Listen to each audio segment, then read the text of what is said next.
going on, people? Welcome to Throwdown Your Questions, episode 250.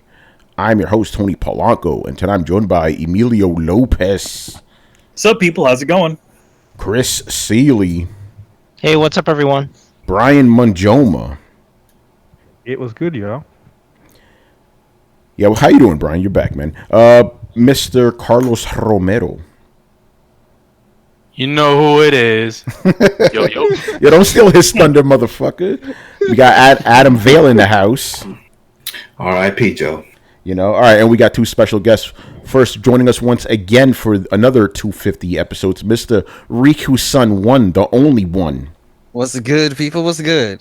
All right, and you know how it is, man. You know what time it is. We got our boy, Mr. LeRae Williams. What's going on, man? You know man? what it is. You know what's up? The manga guys here once again. What's up? You're not the visual aid guy, though. What's up, son? Where you at? Hey, I don't have the visual aids today, but you know, they're here in spirit. Yeah, man. No, thanks, Ray, man, for real. But thanks for being on. You know, 250, man. It's gonna be a lot of fun tonight, man. We got a lot of anime questions, appropriately enough. You know, ooh, I'm looking forward to it. This episode's gonna be like 15% otanime tonight. Anyway, a couple of little ground rules since we got so many questions from you guys. Thank you so much for that. I'm not going to let any question linger for more than 10 minutes because we got a lot. Obviously, if a question is really short, then I'll let another one go a little longer, but I'm going to just try to enforce that. But either way, prepare for a long-ass show for these 250 episodes of Throwdown Your Questions, man. No fluff. Let's get into it. First up, Mr. Matt Wheaton in the house. So his first question is, do you think Daemon X Machina will open the door to more mech games in the future? I'm going to give you the simple answer. If the game does well, probably. That's it. That is a simple answer. That's it. You know, it comes down to the money. I don't think there's anything else to add to that. Yeah, I can't add anything to that. That's it. Thanks for throwing down your questions. We'll see you next we'll week. see you next week. It's been fun. Peace. All right. Okay. Next question. Actually, he did ask us, what is your favorite fighting game? But we've answered that before. We're not going over that. His other question is... You can let me and LeRae. Yeah, you and LeRae, you guys can answer it. So, Riku, what's your favorite fighting games? Plural. Oh, games. Okay, shit. Well, I already told you Soul Calibur 1 and 2, I give a 10 out of 10. So those two are in there. Obviously, I like me some Tekken 3, and I like Tekken 5. Virtua Fighter, what was it? 3? Virtua Fighter 3. Dead or Alive 2. And I think that's it. Nice. Oh, Marvel Superheroes versus Street Fighter. Ah, yes. Marvel Superheroes versus Street Fighter. Yeah, it's the greatest action game ever. Yeah, that one and Marvel vs. Capcom 1. Nice. Those two. Yes. Marvel vs. Capcom. Yeah, just those two. I like Are you Marvel. ready, true believers? Capcom and Marvel have joined forces once again to bring you. That was awesome. All right. They would Marvel that shit. LeRae, what about you, brother? Dude, I don't know how many of y'all remember this, but back in the PS1 days, Bushido Blade. Oh yeah, that game was so great. Or as I used to call it, Bullshito Blade. Oh, Hey. the fire! Go ahead. You didn't like that game, Manny? Nah, man, that game was cheap. All right, let LeRae finish, man. Okay, Hey, go man, ahead. I thought it was pretty dope how like one or two slots can end it all, man. You think it out, strategic. You can't run in all willy nilly. Like, Yo, LeRae, can you get closer to the mic, bro? You sound mad. yeah, low. yeah. Can you hear me now? A little louder, man. A little louder. Hello. Might have to turn his volume up on. Oh yeah, I'll probably have to do that. All right, keep talking, man. I'll fix you. But I'll fix it. I'll teach you. Let's see what else. Capcom versus SNK. That was pretty dope. Yeah, that was a good one. Let's see. Marvel vs. Capcom 2. And there was this one game. Let's see. Oh, Rival Schools. Rival Schools was pretty dope too. I got another one. Oh, what is since it? we're talking about fighters, this one's rather controversial because I know like literally 90% of the world hates this game, but I love it. That PlayStation All Stars, baby. Oh my god! Well, to be fair though, PlayStation All Stars. Yeah. To be fair though, that's not a fighting game anyway. True. Oh my god! You're right. Just like you don't think Smash is a fighting game. I don't. PlayStation All Stars wouldn't count. Well, they call it brawlers. It's a brawler, yeah. That's a brawler. That's the genre. Yeah, that's come. I only kept it to like the 2D fighters round 1, round 2 type stuff. Yeah. Cool. All right. Okay, Go ahead, man. Smash, Damn, Smash so don't count, Smash. man. That shit don't Smash count. don't count, Fuck baby. out of here, man. Power Stone. Nah, son, chill. Power who? No, fair. Power Stone, yeah, that counts. Does it? No, it doesn't. Yeah, it does. Power Stone's a brawler. Really? That's a brawler. I don't count. That's a fighting game. No, it's Yeah, not. that would no. count as a brawler. If we can't count PlayStation All Stars, Smash, we ain't That counting shit. no Alright. more. Nah, Power Stone. But I doesn't fucks count. with some. I fucks with some Power Stone too. No. Yeah, Power Stone is a great I love game. Power Stone, but Yeah, it's not a fighting game. it's not a. It I'll last, fight you. it last I'll fight you with but Power not Stone. least- I'll fix you, buddy. last Don't worry, I but fix not Manny right now too. Is the loud ass. Oh, That's right. Go What's ahead. the last Last- game, Larry? last but not least, I would to say Street Fighter Cross Tekken. X That Tekken. game was short-lived. Whatever Yeah, happened is, to it, is it Cross or is it X? yeah? Whatever Cross. happened to Tekken X Street Fighter? Remember that Yeah, one is I supposed to be wanted the to see sequel. that. Oh, they're still working on that. Really? Are they going to use the exact same? Really? Are they going to use the exact same Akuma they put in Tekken 7 for it? They're Maybe. probably going to use that. That Akuma is probably them trying to test it out. Manny, would you say that's a next gen game? there might be one, right? You know, that'd be kind of cool though. All right, moving on. I'm glad I got the anime guys in here, specifically Riku for this one. Lord. But I do need to make a correction after I ask the question. Let me ask it and make the correction, then you guys go on. Okay. Some of you guys are big time Gundam nerds like myself. Which would be your favorite Gundams and why? Rico, I'll let you take that how you want, but I just want to say this. I don't know where you got this, Matt. Like, I like Gundam, but I've only ever seen 2 series, the original one and Unicorn. That's it. That's all I've seen. So, yeah, Unicorn was badass, man. Yeah. Despite the CG fucking mechs, you know how I feel about those. But yeah, so I don't think anybody else here is really Gundam fans like that. Well, I've seen the original. Yeah. I've seen Stardust Memories. I've seen Stardust Memories. Gundam Wing. What was the fighting one where they were fighting on with a G? Yeah, both Fire Yeah. GT. I've seen that. I've seen Gundam Wing. I've seen 8th MS Team. Oh, Chris, you're the biggest Gundam fan in here by default, except for Riku. Except for Riku, obviously. You know. Yeah. As far as like the main, I like them all. You did. Okay, cool. So Yo, MS yeah, MS-18 didn't care about your feelings at all. yeah. All right, so that was That brutal. was Yeah. Thunderbolt that didn't give That a was fuck brutal. about your feelings. all right, so this is perfect then. So Chris, what are your favorite Gundams? Now here's the thing with this question that I don't understand. I don't know if he's talking about favorite Gundam robots or the series. You know what I'm saying? Well, he already did series, so Yeah. he might as well just do the actual. Yeah, which are your favorite robots? Yeah. What's your favorite?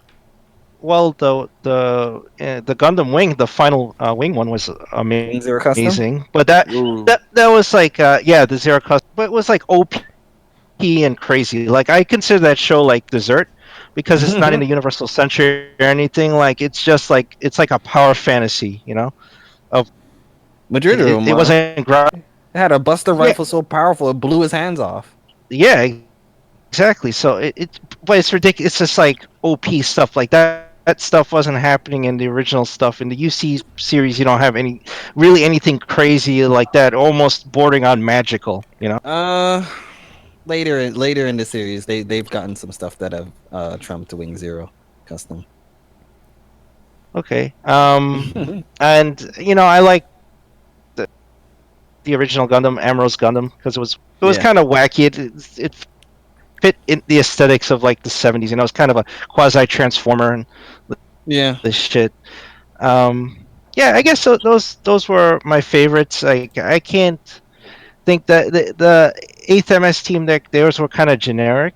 I didn't have like a favorite in that show. It was more about the characters, right? All the fucking human drama going on in the war. It wasn't really about the suits in that. Cool. All right, Riku, I know you're ready to go off, man. Lord have mercy. I'm gonna keep it to like 5.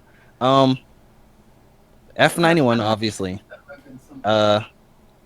He probably knows, you know, the guy who asked the question, so he's like, yeah, okay, I know that one. Okay, I know that one. And you guys be like, He's I don't probably know who the fuck he's that probably is. googling them up. Oh damn. Double O Quanta is fucking awesome. Crossbone Gundam X4 is awesome. Victory Gundam is cool. And what would be my number 5? Let's go with Phantom Gundam. Phantom Gundam is awesome. So yeah, those are the 5 I'll give you. Nice. Who else wants to go? I could go. Dev Sight.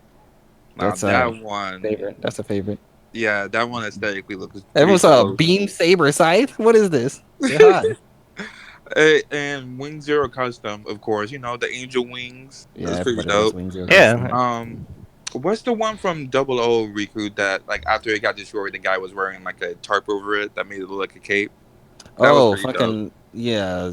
00 Exia ignition mode. Yes, that one was pretty interesting, and that's the only Gundams I care about. Oh no, Thunderbolt. The Thunderbolt Yeah. Gundam was pretty dope as well. Yeah, a full armor Gundam.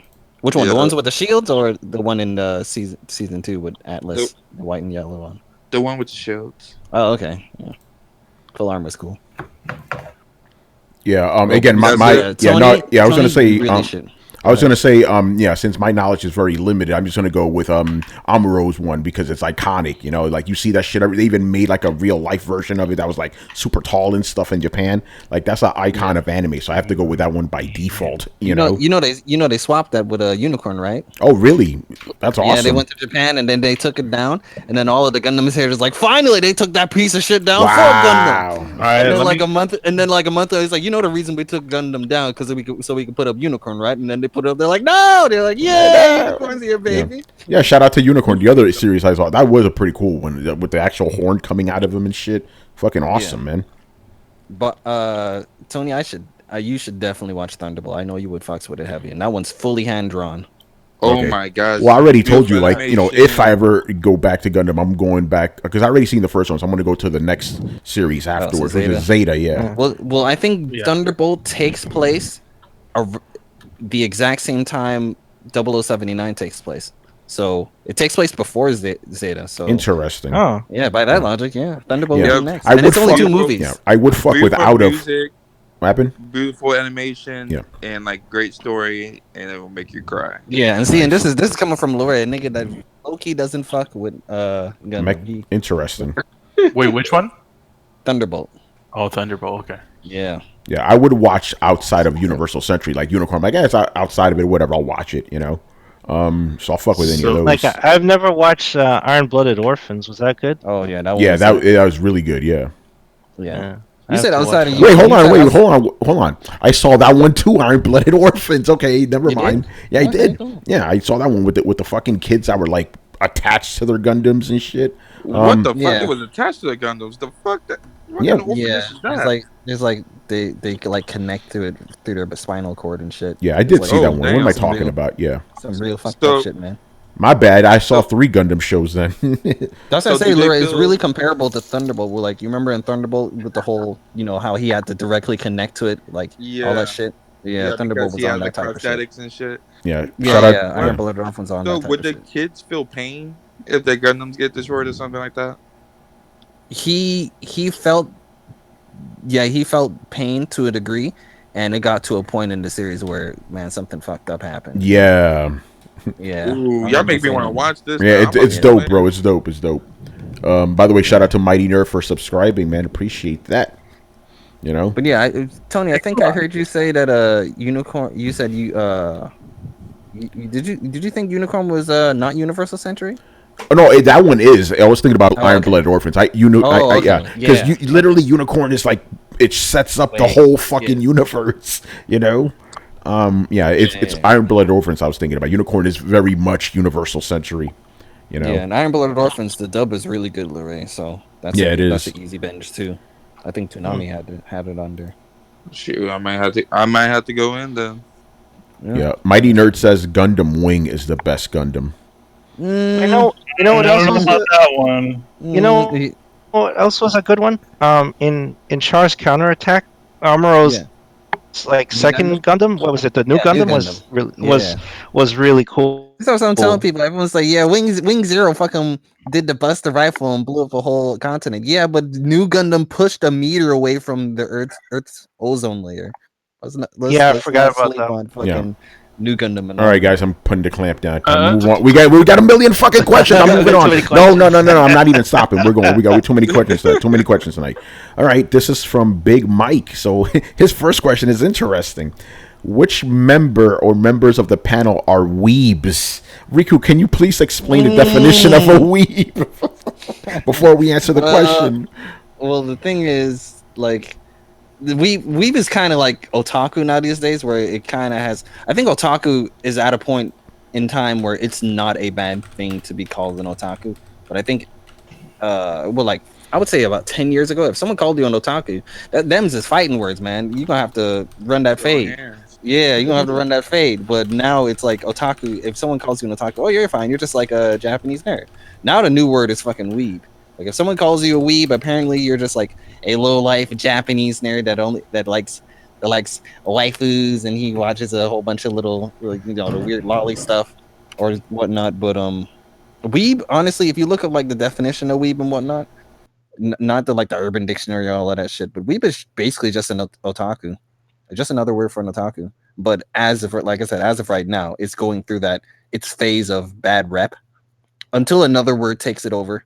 Right now, if you're trying to, quote unquote, diss on someone that is an otaku, you call them a weeb. Yeah. I can't remember what the word was before otaku. I know there was one. Can't remember what it was.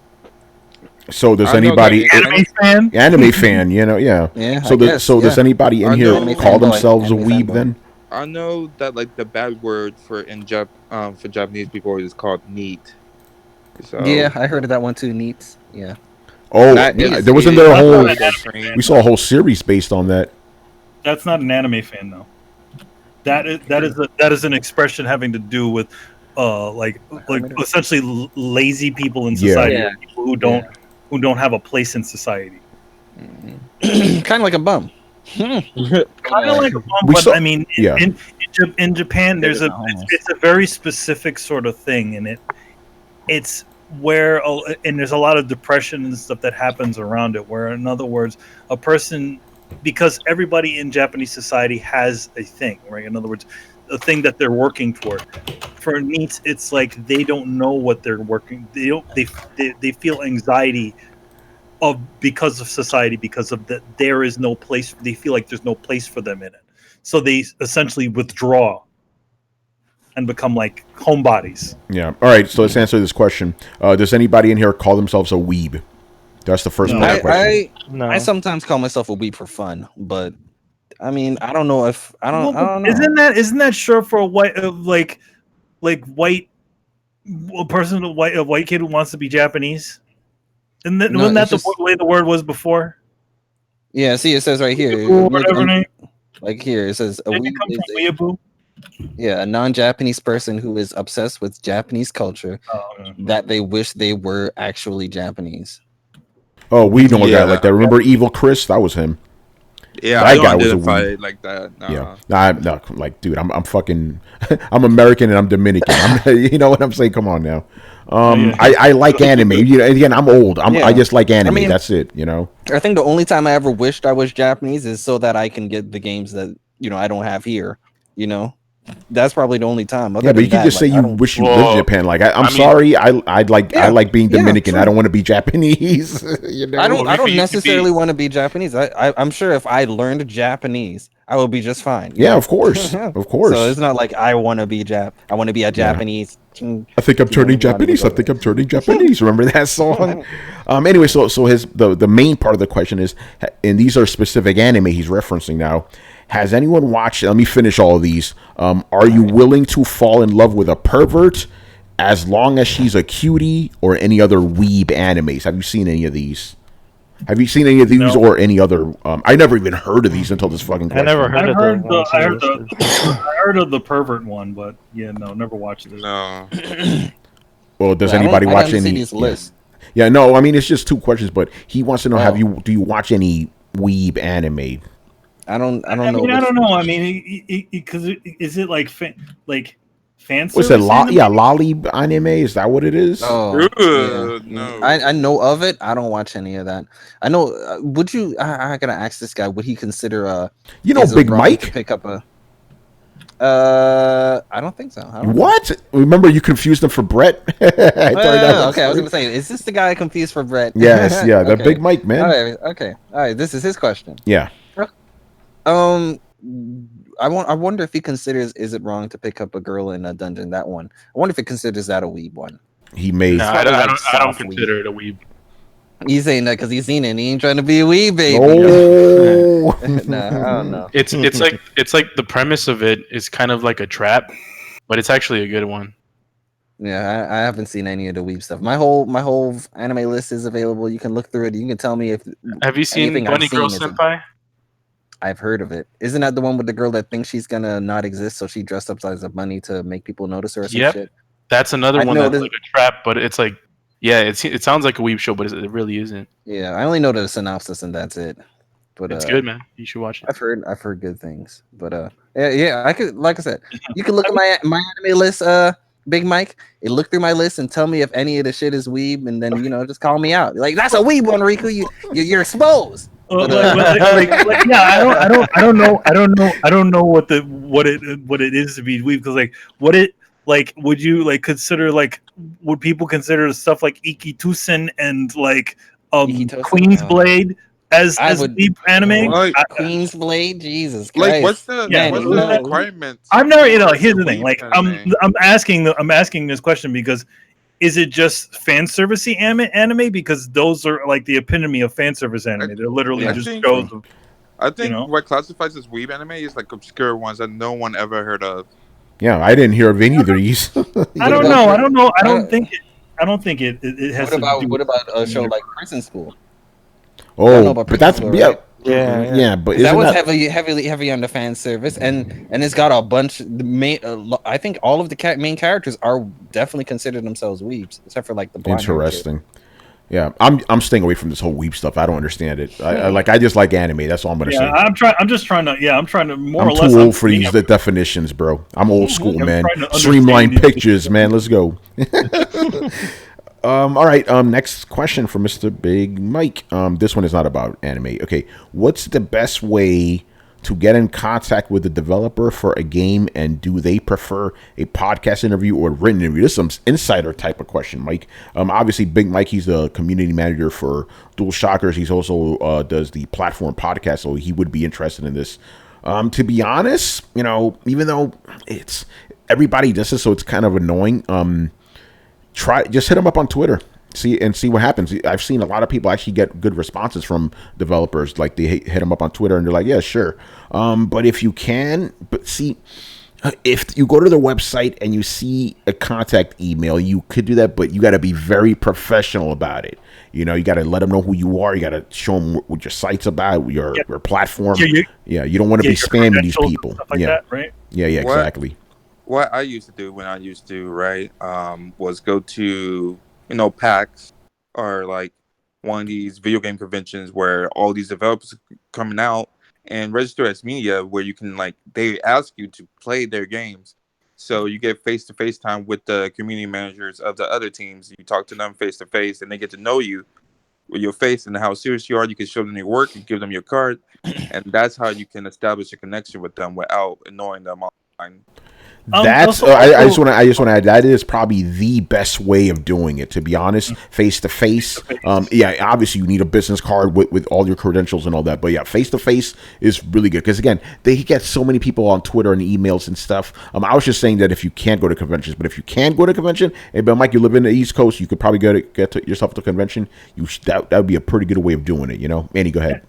And also, plus you're on the Dual Shockers, man. Like it shouldn't be hard. That shouldn't be that hard, because a lot of those sites already probably look at that already. I mean, I'm sure the minute you say, "Yo, I'm from Mike from the Dual Shockers," and you give you a bunch of your credentials, I think they should be. I will say this though. This is just a pro tip from a pro himself. Do not if you're planning to get these guys on your podcast, for example, don't bring up the dual shockers thing, because it'll be kind of fucked up if they think you're representing dual shockers, which you are, but then you bring them on your podcast. You know what I'm saying? Like they're really paying attention to you because of dual shockers, because that's a big name. You know what I'm saying? Like for example, if I'm gonna go talk to somebody, I'm not gonna say I'm from Throwdown. I'm gonna say geek.com. That's the bigger thing, but I wouldn't then bring them over here. You know what I'm saying? Like it's gotta be platform specific. So don't like. Don't lead them on, I guess I should say, you know, because you see some people do that, you know. All right, so next question, Annihilator 83. This is an interesting one. Do you see Cyberpunk 2077 as an RPG? The more details I hear and see, the more it looks like an open world FPS game. Interesting, right? I feel like it's a bit of both, because if it were hardcore, totally hardcore RPG, I don't think it would be as acceptable to general audiences. You know what I mean? So I think it's one of those games that sort of walks that line. Maybe a little bit like The Witcher, you know, where The Witcher is not a full-on RPG. I thought it was. No, it's not. I mean, Well, it's an action. It's an action RPG in general. I would call it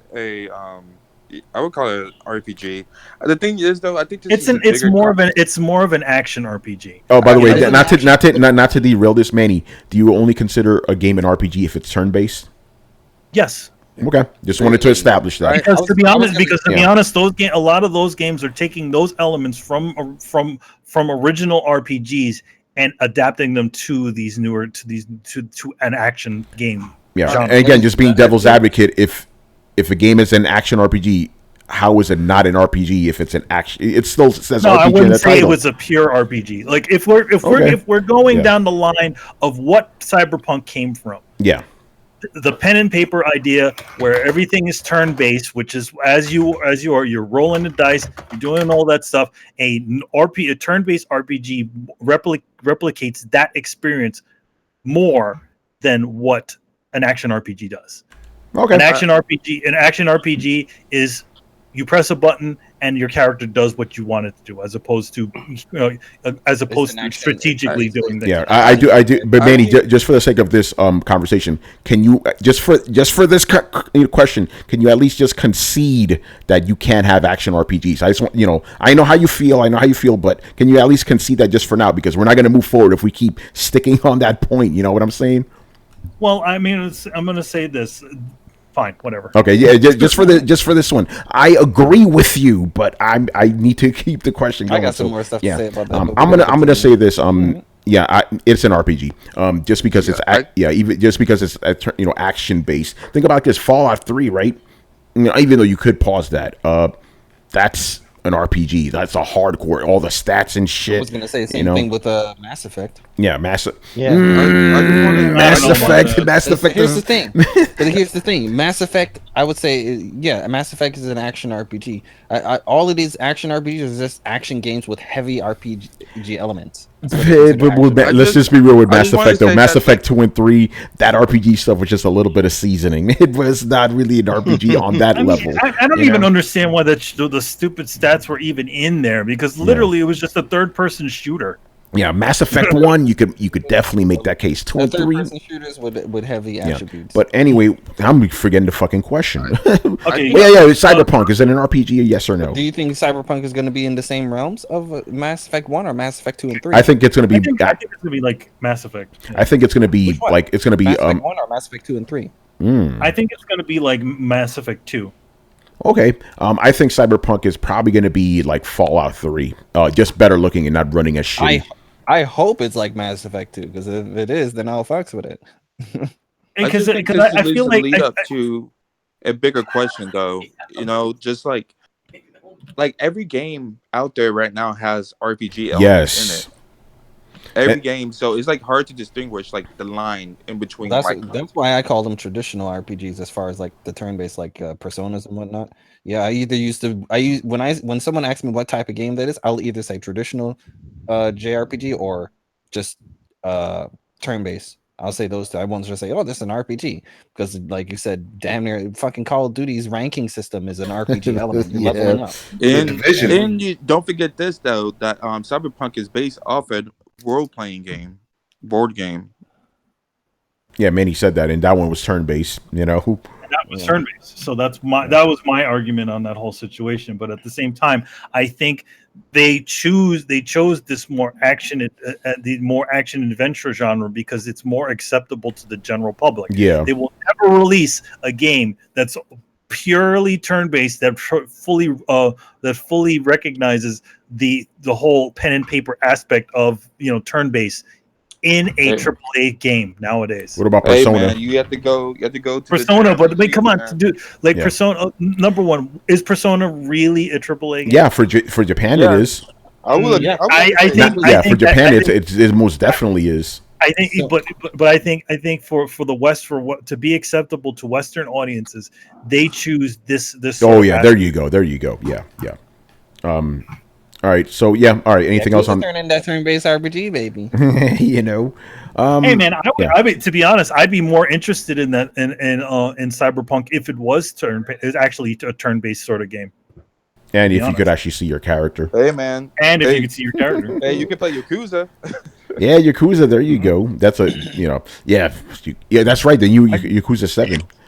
Go ahead. I just have like a simple definition for what an RPG is to me. Like, does your knee pads give you more accuracy? If yes, then you are an RPG. If not, you have RPG elements in it. Simple as. Like, if your attire gives you attributes that has nothing to do with said attire, then that's pure RPG to me. Because it makes no sense. That's a great way of putting it. Yo, you got new boots. Knee pads give you accuracy. Makes no sense. Like, how? Yeah, it's like, yo, if your knee pads made you run faster, okay, but no, they give you higher accuracy. But, yeah.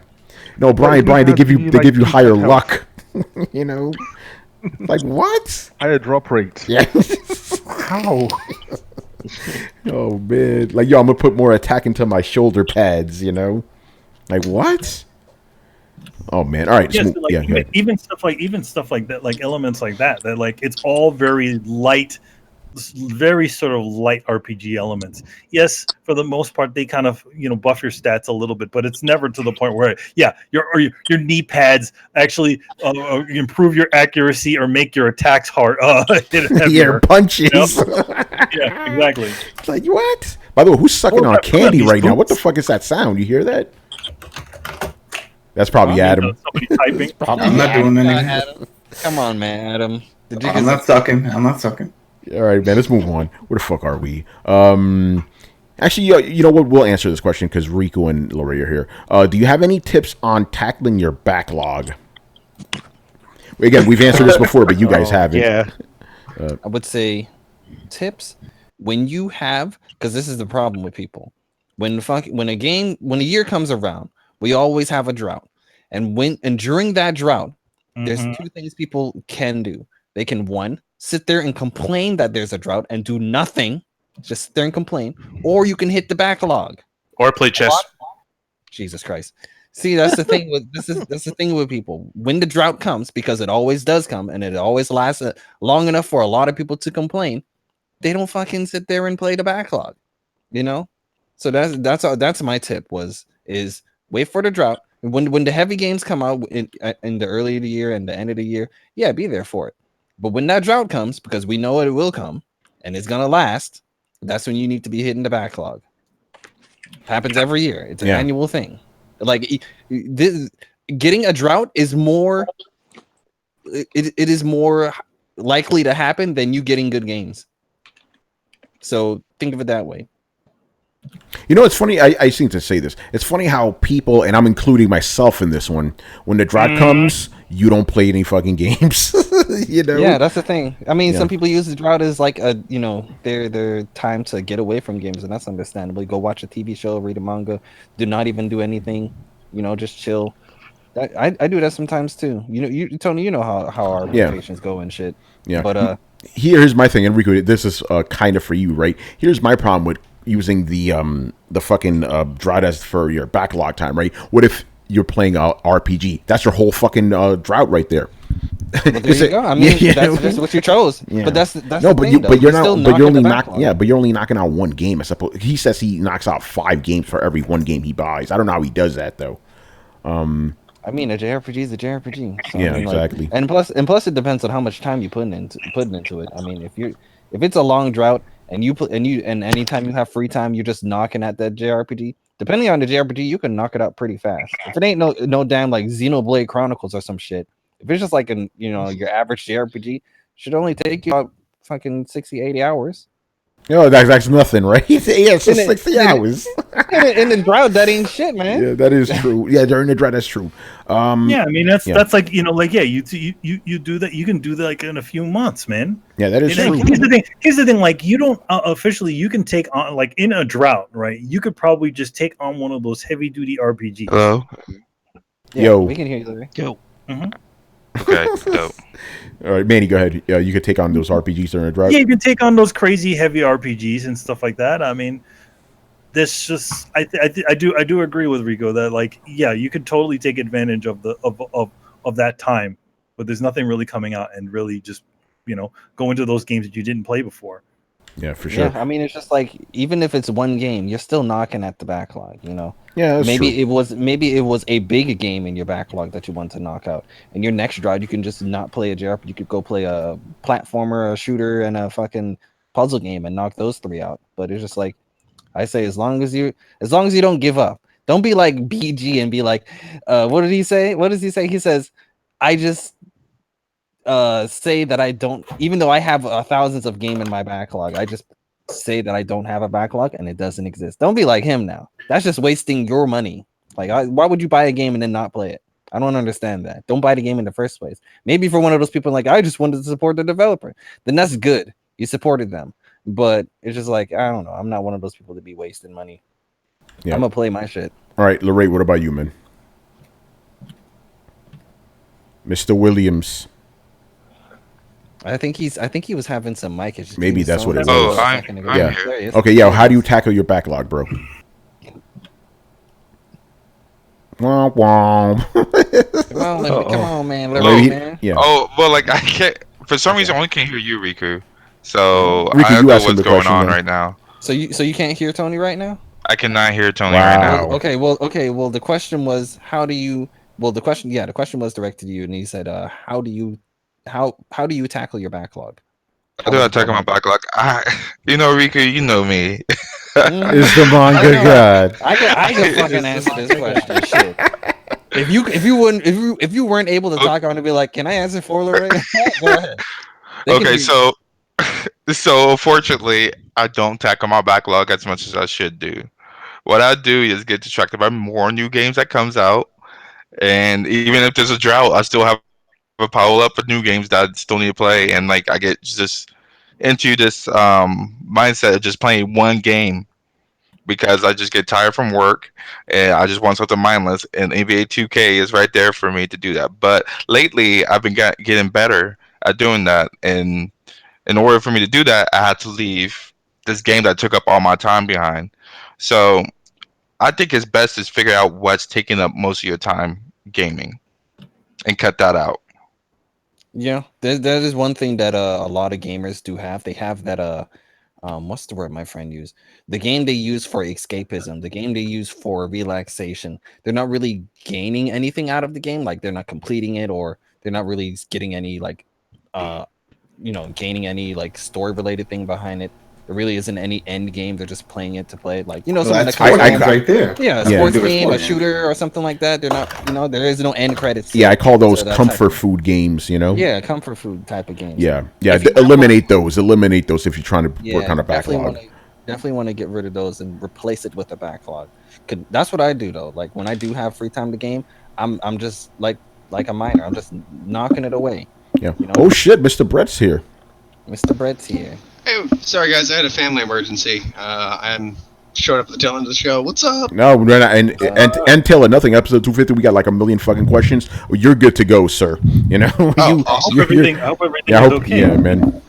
Yeah. It was just my mom was having one of those. My dad just passed recently. Downer moment. My dad just passed. She was just having one of those moments that's inevitable after you lose a loved one. Just kind of a breakdown moment. So I had to go take care of that and just kind of be there. It was all basically set off. She lost her phone and had nobody there to help call to find it, which sounds simple, but man, when you live alone, it's rough. So Yeah, for sure. A few more tips about the backlog. Yeah, just quickly. Oh, Brett, because we have so many questions tonight, I am gonna just impose a hard 10-minute time limit on some of these. So just be aware of that. You know. I think I did. All right. And we got 2 more minutes to go on this one. So go ahead. All right.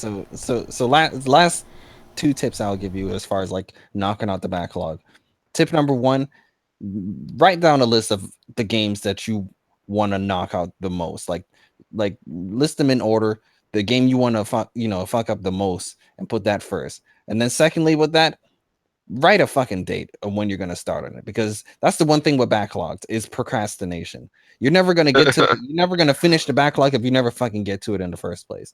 So what I do is that, like with Final Fantasy VIII, I said as soon as Final Fantasy VIII, drops on PlayStation 4, I'm dropping everything I'm playing, and it's gonna be that. And I do that with Xenogears. I did that with like Final Fantasy 7 last time. I was like, all right, on June 12th. I'm gonna start this shit, fuck every other thing I would do as far as like free time as a form of entertainment. It's Final Fantasy 7 time, so just like post a date, like a date that you're gonna be free in, and just do it, man. Real quick, a third rule that you forgot, Riku-san. What's that? An essential rule is to have the annoying friend to hold you to task. And that annoying friend for me is Riku-san. He's changed me every single time I boot up NBA 2K. They still shame me for booting up NBA 2K, even though I haven't booted the game up for 2 months. They still go in on me for playing NBA 2K. So that is good. If you have a friend that's trying to knock out the backlog, both you can push each other to make sure you play the shit that you said you was gonna play. Like if you were there playing fucking Call of Duty all day, hey man, I thought you said you was gonna start on Persona 5, man. What you doing? You going against your word. That's really gonna fuck with your head. Is gonna make you think that, man, I should really do what the fuck I said I was gonna do. And then you're gonna fucking do it. So find a friend that wants to fucking do it as much as you do. All right, cool. All right, let's move on. GZDR, his first question is, if there's a funny one, if any one of you lost one hand, he goes in a fishing accident, but let's just say you lost a hand, because we're not Torrance Davis here, So if you lost a hand, would you still game, or would you move on to another hobby like chess or checkers? Interesting question. I gotta say that basically, if you lost the ability to game, what would you do? To fill that void. Depends on the hand. I'm going to be depressed for a bit, though. But there's this one gamer named Brody Legs. I don't know if y'all familiar with him. That's like a really good Street Fighter player. And he doesn't even use his hands. He uses his mouth, his arms and stuff like that. Like, the man is fucking, I don't know. He can adapt with the controller he has. I would probably play. I would probably just limit myself. I would definitely still play games. But here's the thing. I love my turn-based RPG games. That just gives my ass more of a reason to only play turn-based JRPG games, baby. Yeah, that's right. You only need one hand. Do that shit with one hand. I'm just messing around with the fucking menus. Yeah, I feel like I would switch over to PC and just play turn-based games. Yeah. Or just go read manga all day. But I do like what your answer, Lori, because you've seen a lot of people that they're very limited with mobility and they're fucking killing it with all these peripherals and stuff. So I would say, I'm not speaking for myself, but I would say if you're really passionate about gaming, you could probably find a way to play a game, even if you have like a missing hand or whatever. You've seen dudes play with their feet, whipping asses. That's how a motherfucker play with his dick, goddamn. Oh Lord! There's a lot of games that you could just play with one hand, like Pac-Man. Yeah, you can still game, So yeah, for me, I would probably do that. Like, hey, let's see what I can play, because there's so many more options now, So I would definitely do that for sure. Yeah. But Riku, you're right about those turn-based RPGs, though, son. There's a whole world of turn-based that you could be playing. That's right. Go back to all the shit I missed back in the day. You only need one hand. Play some XCOM. Yeah. Yakuza 7 about to come up. Persona 5R, man, you good. Yeah, man, that's straight. I was playing this one fucking game. It was called Erica, right? You only need one hand for that. One hand. That's all you need. Just that's the point click one. Yeah, that's the FMV one. Yeah, you just swipe. That's it. Yeah. You could also probably get into some visual novels. They have really great stories. So shit. Especially like anime. A lot of visual novels are based off of anime. Or anime are based off of visual novels. Right, Carlos. Let's get jump in some Steins Gate. Yeah, right there you go. All right, I'm gonna go down the line here. So Manny, what would you do? Yeah, Manny. So what would you do? Would you try to adapt, or would you just stop gaming? Yeah, I would try. I would try to adapt and find a way to do it. I mean, to be honest, it's like that's. I mean, that's always kind of how I've lived, where it's like you adapt to whatever you're given. Yeah, Manny. I bet in your case, like, yo, man, if you're gonna take a hand, take the left one because I need the right one to make money. Yeah, I would much prefer to take the fates would take the left hand so that I could still have my right hand and do work. Chris, what about you, man? Yeah, I mean, it would probably, even though it limits you, it would force me to try different things. Like I'd probably try that I could use with one hand. I would, like Riku said, play more turn-based games or visual novel games. Like obviously, I can't play Halo or anything like those days will be, but I would try different things. I would probably dabble in VR a lot more if I was disabled. Yeah. Again, I just want to say you can't play Halo with an asterisk. You've seen guys with like no arms playing Halo somehow. Shout out to those guys, man. Yeah, I don't know how they do that. Yeah, power, man. Carlos. Oh, he's muted. All right, there he is. Yo, what happened? Yeah, answer the question, motherfucker. Come on to slap the shit out of you, man. Carlos played chess, man. He's like, I don't know, right? You can go play chess. I see what he's playing. Now. I see what he's playing. Go play chess. You can do it right now with one hand. But no, another genre you could play with one hand. My bad. I thought we were still in the backlog stuff. No, we're done with that, man. I'm telling you, we're moving fast tonight. Going on forever. I thought you guys were still no, I limited 10 minutes. It was over, son. You know, Carlos don't give a fuck about no backlog story. Oh, that's why he checked out. So, Carlos, anyway, answer the fucking question, man. Oh, you don't even know the question, do you? If you lost a hand, would you still play? Would you still game? Okay, I'm gonna change it. Okay, would you try to adapt to play gaming with only one hand, or would you just take up another hobby? That's a good question. I think I'd still game. I mean, I could play chess with one hand. That's what we were saying. So yeah, I would still game. And in terms of video games, like, I probably wouldn't play as much. I mean, I know. Yeah, well, I mean, I know it's gonna be more limiting and stuff, but I don't know. I don't see myself going through all that effort just to game.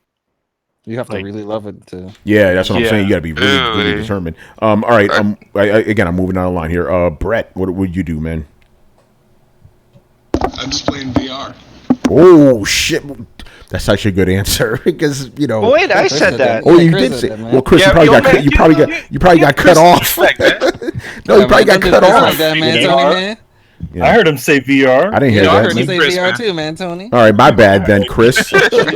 Yo, man, you ain't listening, son. Yeah. No, I was too mad at Carlos for not paying attention. Right now. Yeah. My bad. Yeah. Excuse me. Excuse me. Apologies, Mr. Seeley. All right. If you got yourself one of those wheel, the wheel for the like Gran Turismo, get yourself some pedals. You can play some Gran Turismo. That's messed up, man. You need to change gears though. You can do that shit with your feet, man. Yeah, you got feet. You drive with one hand all the time. You good? Yeah. Okay. Yeah, he's got you. Yeah, you got feet. Just don't you have paddle shifters on the wheel? Yeah, paddles. Yeah. Shifters. So just grip it with your hand. You can just shift. That's true. Yeah, there you go. Adam. I would keep playing. I mean, I had a buddy of mine at my old job. He had a hook from one hand. He lost it in some shit that happened to him back in the war, but he still played, and he had different attachments and stuff depending on what he needed to do. So if he had to do something where he was holding, he had like this like hand grip thing, and so I'm sure he had something that could hold. Let's say if it was like a joystick or something like that, and just he could still move it with his wrist. So if you really want to play, there's a way. There's a will, there's a way, man. Yeah, it's just how bad you want to do it. Brian. Well, you have to like adapt and overcome, right? So yeah, just learn to play with one hand somehow. Yeah, there you go. I think we're all in agreement with that. All right, moving on. When you hear rumors of this is a really interesting question. When you hear rumors of a video game company about to be purchased, what steps can we take to confirm it? Is it large stock purchase, exec selling stocks, board members quitting, etc. What can you actually? What are the signs that this is going to happen? Chris, I'm tossing this one straight to you. All right. Well, it depends what type of kind of sale it is. If it's a merger or if it's an acquisition. So the merger, company mergers need to be approved at the federal level. So you could look for filings, either like I think they're public if they file. I think with the Federal Trade Commission. So you could look into that, and then you could see, oh, well, this rumor is happening because, company A filed for this with company B, and then doing a merger. The acquisition, it's a little different. Like if somebody swooped in, like when Telltale was falling apart. Let's say EA, Activision, somebody just swooped in and just said, "Yeah, we'll just buy all this," right? So the company is already in Chapter 11, they're already in bankruptcy. Like a huge buyout like that, you don't have to file for anything, but you'll see certain things like maybe the Chapter 11 disappears because now it's been acquired, or EA has to announce that in their holdings, like for the quarter. They have to, we made this huge purchase and we bought Telltale or whatever. I'm just using as an example. Usually people leaving is not necessarily like, sometimes that happens after an acquisition where higher level execs, like this is happening right now with Fox, with the Disney. So Disney acquired 20th Century Fox, and a lot of high level Fox people are resigning, retiring. Really, they're being pushed out because Disney doesn't need them. They become redundant. So that kind of stuff happens after, but that stuff is very public, right? So these are signs after the fact. So beforehand, I would look for either, if it's a merger, look at Federal Trade Commission filings. If it's an acquisition, if there's big purchases happening or big changes happening, that could sometimes investors can see that, but you're not, they can't be told, otherwise that's insider trading. If you just see huge stock fluctuations around the time an acquisition happens, yet nobody knows publicly, then it's fishy, right? That'll be weird. But you would know at the stock earnings meetings, like, oh, okay, we made this big acquisition, so you have to pay attention to that stuff, like the stuff that investors would pay attention to. You would look into that, and then you would have your confirmation. All right, nice. Does anybody else have anything to add to that? That's why I toss it across. He's the business guy. Like, I don't know about this shit. Yeah, I wouldn't. Yo, man, you the business guy. You got a business. The only thing I would think of is domain names. Yeah, what happened? Websites. Yeah. Domain names registry. That's all I could think of. Oh, that's also a good sign. And that usually, that if new things are forming, or if you're getting a hint like, oh, so and so registered a title, but sometimes you get false positives. Like if a company renews a trademark, very often people jump on that and go, oh, we're getting a new this game, or oh, we're getting a new this. That's not necessarily the case. They just want to keep the IP, so you have to renew the trademark. That's just mandated that a company has to do that.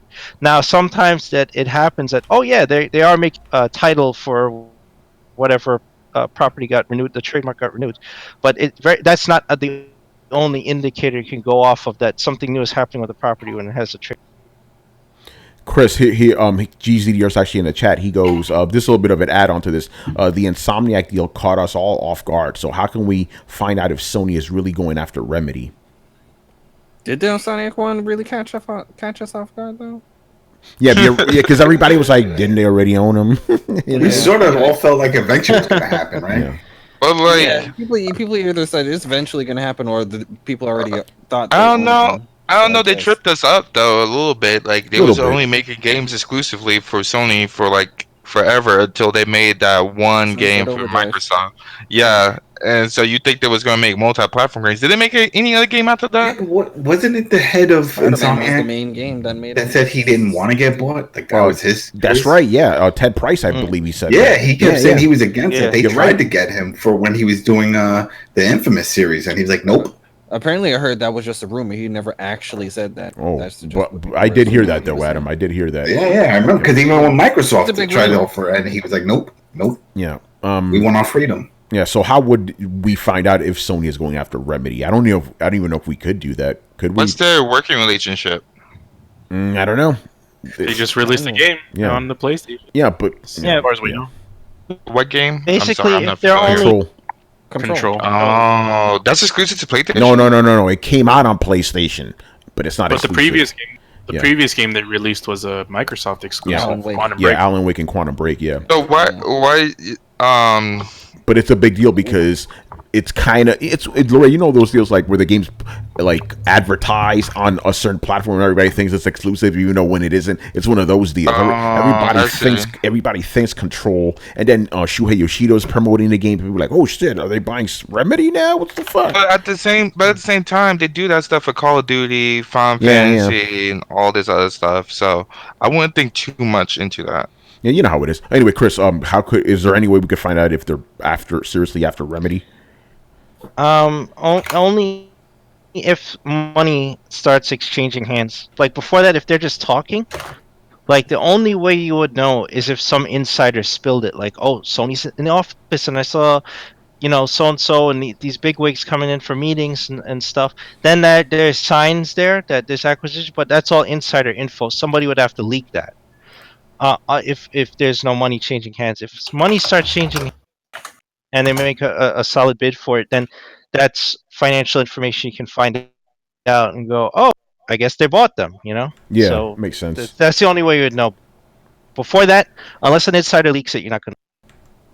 Yeah. All right. Let's move on. So the other thing, Remedy is a European company, and you probably wouldn't be able to check the American Federal Trade Commission. You'd probably have to check within that company within the country that the Remedy is in, which is like Sweden or something like that. Sure. Yeah. Whatever their equivalent is to that. Like some government board has to approve mergers and stuff like that. I don't know what it is in Sweden. Derpy derp derp derp. Okay. The fuck? The Swedish chef, man. Come on. Oh, okay. I got a reference card. I was like, what the fuck? I was like, being a fucking asshole. Yeah, I thought you were dissing Chris. Well, that's I thought you were being awesome. Carla's different tonight, yo. Yeah, I'm like, damn, man, you dissing Chris like that, man. I'll come over and slap the shit out of you, man. Wait, why would I be? Why would it be Chris though? If I was actually trying to make fun of someone. I don't know. That's what he was the last one talking. Yeah, he did a whole big speech about how this thing works. And you went up your mouth. I was like, damn, man. But you guys get it now, right? No, I don't get it. Like, I don't know why you hating on Chris. That's what I want to know. Why you hate Chris so much? I mean, you shit in the private chat, but yo, you bring it to the show. What the fuck? Throw down, man. Let's go. No one ever talks shit to Chris. He needs to get put in his place. Throw it down. It's a throwdown. It's a throwdown. Well, Carlos, one thing to know about Chris, he ain't no joke. I lived with the dude for a while, so yeah, you start something, you'll finish. Hey Manny, let me tell you something. He don't live in New York. He's in Texas, in my state. Excuse me. That means he's gonna come fuck you up. Yeah. That means he's gonna come fuck you up more, man. All right. But yeah, it was up on a friggin' horse and shit. Yeah, right. A horse. Damn, we getting crazy. Texas, they got big horses down there, man. Anyway, let's move on. By the way, we literally have 24 more questions to go. Most of them you're gonna blow off anyway. All right. Next question. Also from GZDR. When you hear about a company talking about shutting down a game's servers, what stops them from making a bot mode so we can still enjoy a LAN co-op with friends against bots? Should we demand it the way we fought against loot boxes? Very interesting question. Can you repeat that last part? Oh yeah. So I'll just read the whole thing. When you hear about a company talking about shutting down a game's servers, what stops them from making a bot mode so we can still enjoy a LAN co-op with friends against bots? Should we demand that the way we fought against loot boxes? You can answer, Brett. Yeah. No, and it's happened. We saw it with Skate 3, and people bitched and they brought it back. So yeah, you got to bitch. You just got to bitch. Okay. Any other add-ons to that? That's it. That's the bottom line. What do you? The voice of the people. Make your voice heard. We speak with our wallets and we speak with. I guess to answer the first part, nothing's stopping them. They're going to do it if they're going to do it. But if you bitch, then they will stop. Or they will like keep it going. Basically, they could keep it. Basically, they could keep it going if they want. Yeah, they can do it, and also publishers can do it because Microsoft has stepped in for a few games that they did the BCs, and they put servers on their end at their server farms. And like, we could do it. It's only like 2 servers. So not a lot of people playing, but there's still an audience. We're trying to sell a few more copies here. All right, let's do it. Now, are they talking about making a server-based game a player-to-player based? And if so, Chris might know this better than anybody. Like, isn't that a fair amount of work? Like, yeah, man. Why is everyone picking on Chris tonight, man? I thought he was talking about when we hear that these servers start going offline. That's exactly what he's asking. I mean, like you can make a bot, but like a lot of these. Okay, so there's games that are server based and games that are player to player, and a lot of games that are server based for a reason because it helps people not to cheat, or it helps to make sure that people aren't cheating, right? Like if you're playing a multiplayer game, who should be keeping track of what's in your inventory? The game or your console? If it's your console, it's really easy to do items and shit into there. But if it's the game, if it's the server itself, then that changes things. And so they build a game that's why they build a game server-based or client-based. And that actually changes a lot of things. That kind of muddy feeling that you sometimes get, or a little bit of slowdown that you get from like playing The Division when you kill somebody, it takes a second for loot to drop. That's because the server is deciding what drops and drops it. It's not necessarily local. It's server based. Server's the great decider, right?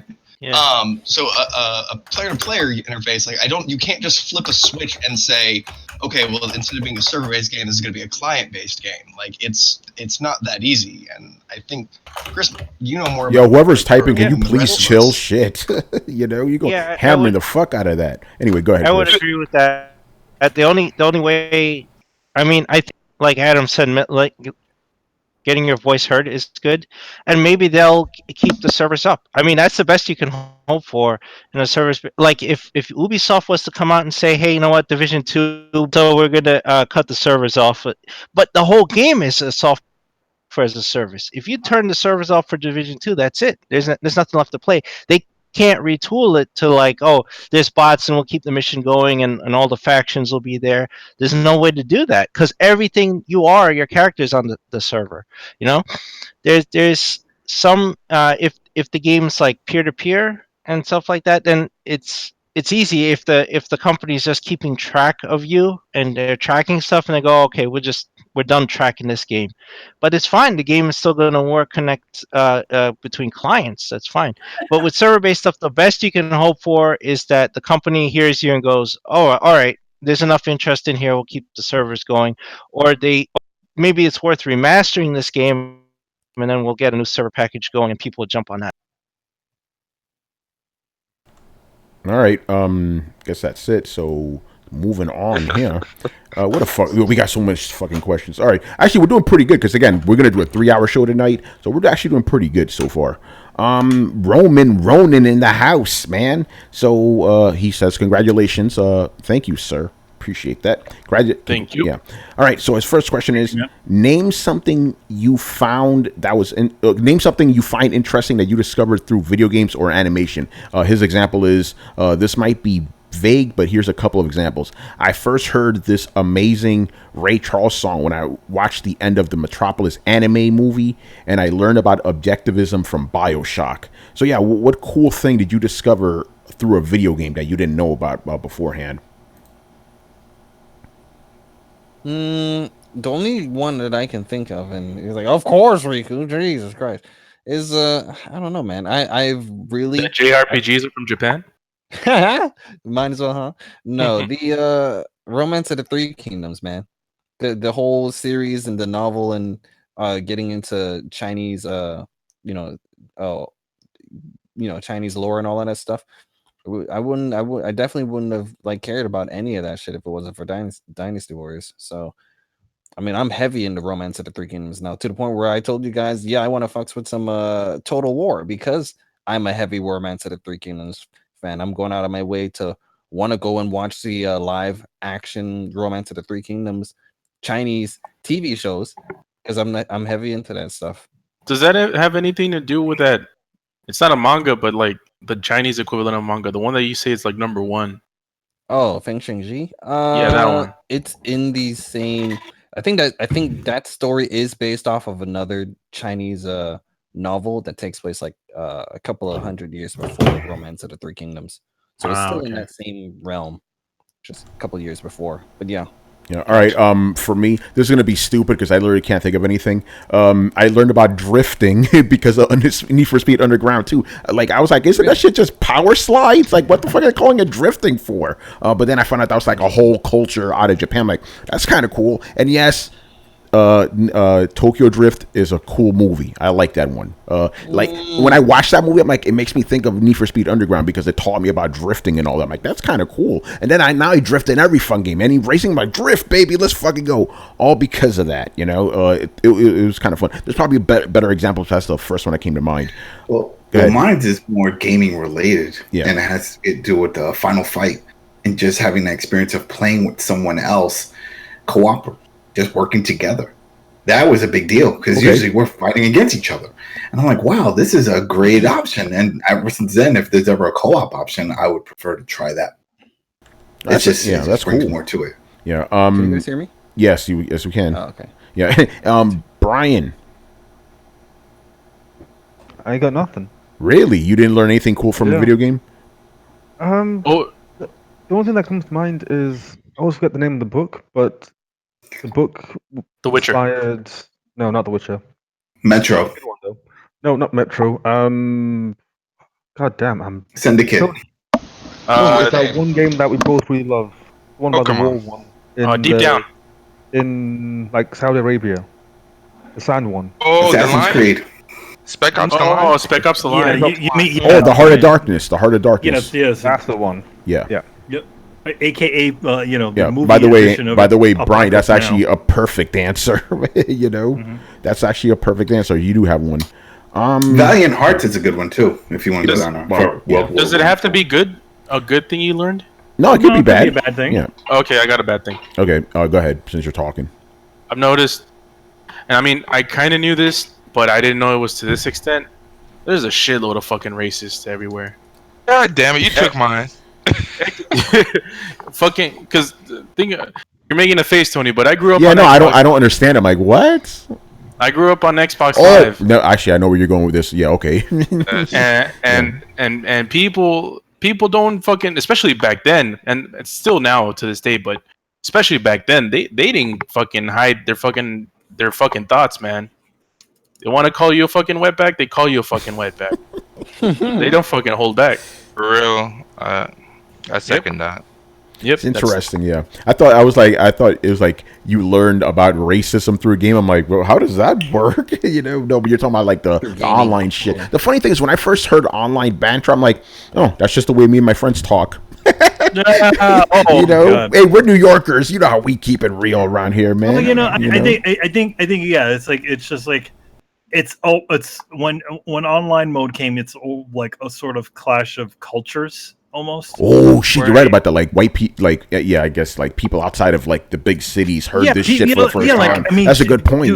Dude, there are definitely a lot of people within parts of this country that have never met a Hispanic person, a black person, an Asian person. The only Yeah, like you're right. Like the first thing, and their whole thought process of people of those kinds is only based off of like stereotypes that they see on fucking TV. Yeah, shit, I've been called the N-word so many fucking times, and I'm not even black. It's crazy. Yeah, that's. Yeah. Anyway, Lorray, anything cool you learned from a video game? It's not cool as well. Okay, yeah, it doesn't matter.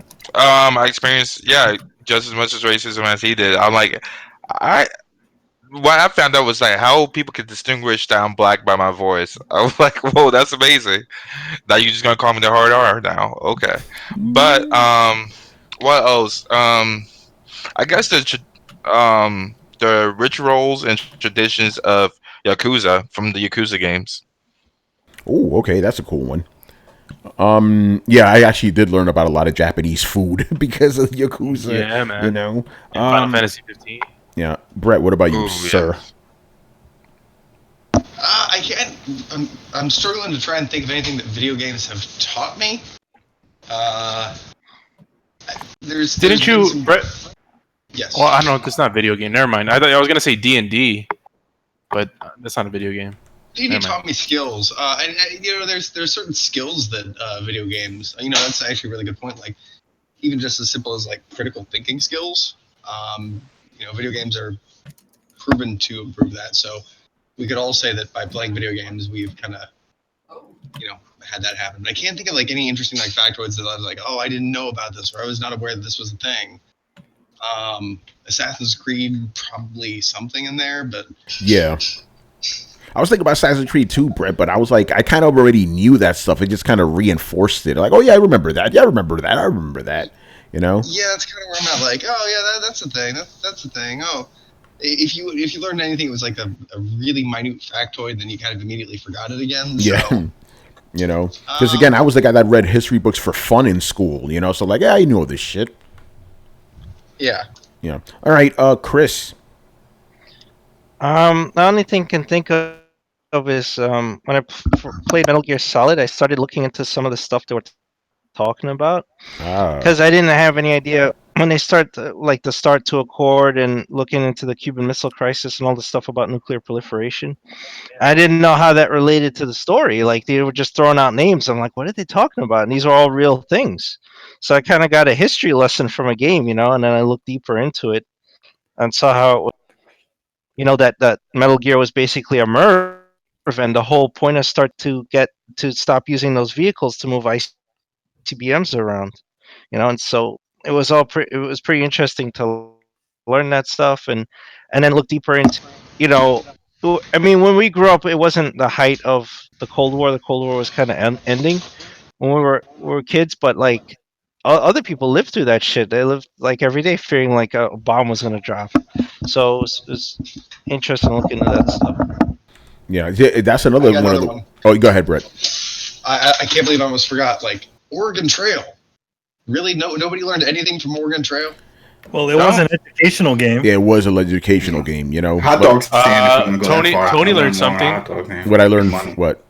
That it's pronounced Oregon and not Oregon. I say Oregon, son. No one's changing my shit. That's how we all said it. Even my teacher, Oregon Trail, man. I don't know. Now up here in Pacific Northwest, I'm from New York, motherfucker. That's how we say it around here. They kill you up here in Washington for that. They ain't doing nothing to me, man. All right, Manny. You say how we want to say. But someone's knocking on your door right now. Yeah, hold on. Let Manny go, man. Something that I learned from a game. I have to agree with Chris, especially on the Metal Gear series. For a guy out in Japan, he's doing some pretty deep research into United States policies and nuclear proliferation. Though I do have to question how much of a impact Japan had on any sort of nuclear talks. I feel like that sounds a little bit off. Yeah, especially in Peace Walker. Yeah, Peace Walker, where it was like that whole the stuff where it was like with Che Guevara. I think that was a little bit off, but Yeah. All right. I feel like when it comes to those games, Kojima does a little bit of nationalism and tries to insert Japan into things where you notice that it's like it's crazy. All right, let's move on here. Can you remember a moment where you knew you were about to outclass your opponent in a game? His example is in the late 90s, my nephew challenged me to Street Fighter II Championship Edition on Sega Genesis. The first round, I threw a fireball, and his response was, "How'd you do that?" So yeah, did you ever have one of those moments where you're about to face somebody like, "Oh, I'm about to fuck this person up right now"? Hey, Brett, go ahead, man, since you're laughing. Oh no, that's how there's these moments in gaming that you search for, kind of like a Roman Ronin. You go along, you're searching for like this really good story twist, or that really cool base that you can build, or that moment. That's why I play competitive gaming, because And Chris will back me up on this. There are moments when like an invader comes in or you bleed into somebody else's game or something like that where they try a move and there's immediately a like, oh bitch, you are so dead. And you just those are just the greatest moment. Like time freezes in an anime type fashion. You're just gonna savor it. You're just like, oh bitch, just wait. You're open. Here it comes. I hope you're ready for it. Here comes the airplane insulated, and then bam, fucked you up, son. Nice. I'm going to tell the story I told about a month ago. It's the latest thing, man. It's hilarious. I was at Bash Fest, New York, right? They were holding one in June, and they were doing the launch for Samurai Showdown, right? Mash Fest is like a fighting game tournament type of thing they do in New York every month. So I go there, and I decided I'm going to throw my $5 in there, and I'm going to participate in this tournament, right? So I was up. I'm waiting for my opponent. This dude was late and shit. I'm thinking, yo, this guy must be so nasty. He's just showing up whenever the fuck he wants, right? Dude strolls in, not giving a fuck, right? He's like, hey, man, how you doing? You want some water? I'm going to give me some water. I'm like, fuck. He's going to smoke me, man. This is crazy. He doesn't even give a shit, you know? So he comes in, he sits down, you know, he gets his fight pad and shit. We start playing. This dude turns to me, yo, how you play this? I'm like, are you fucking kidding me? So I'm teaching this dude how to play Samurai Showdown while we're fighting each other, right? So by the end, I'm like, fuck this shit. So I waxed that ass the first round. The second round, I'm like, Tony, unleash the beast, son. Got a perfect on him. So, but the instant he asked, yo, how you play this? I'm like, that's it. I won this motherfucker, you know? You're like... Yeah. I wasn't even... I was like, are you fucking kidding me? Really, dude? Like, in my head, I built up this story that this guy was the illest fucking player on earth. He just came in strolling like he didn't give a fuck. Like, damn, dude. You're that confident? Fuck. I'm over here like... Ugh. Up. That sounds like an awesome anime storyline. Like I can imagine, like, oh, he's the greatest trader in all the country. Like he doesn't even care.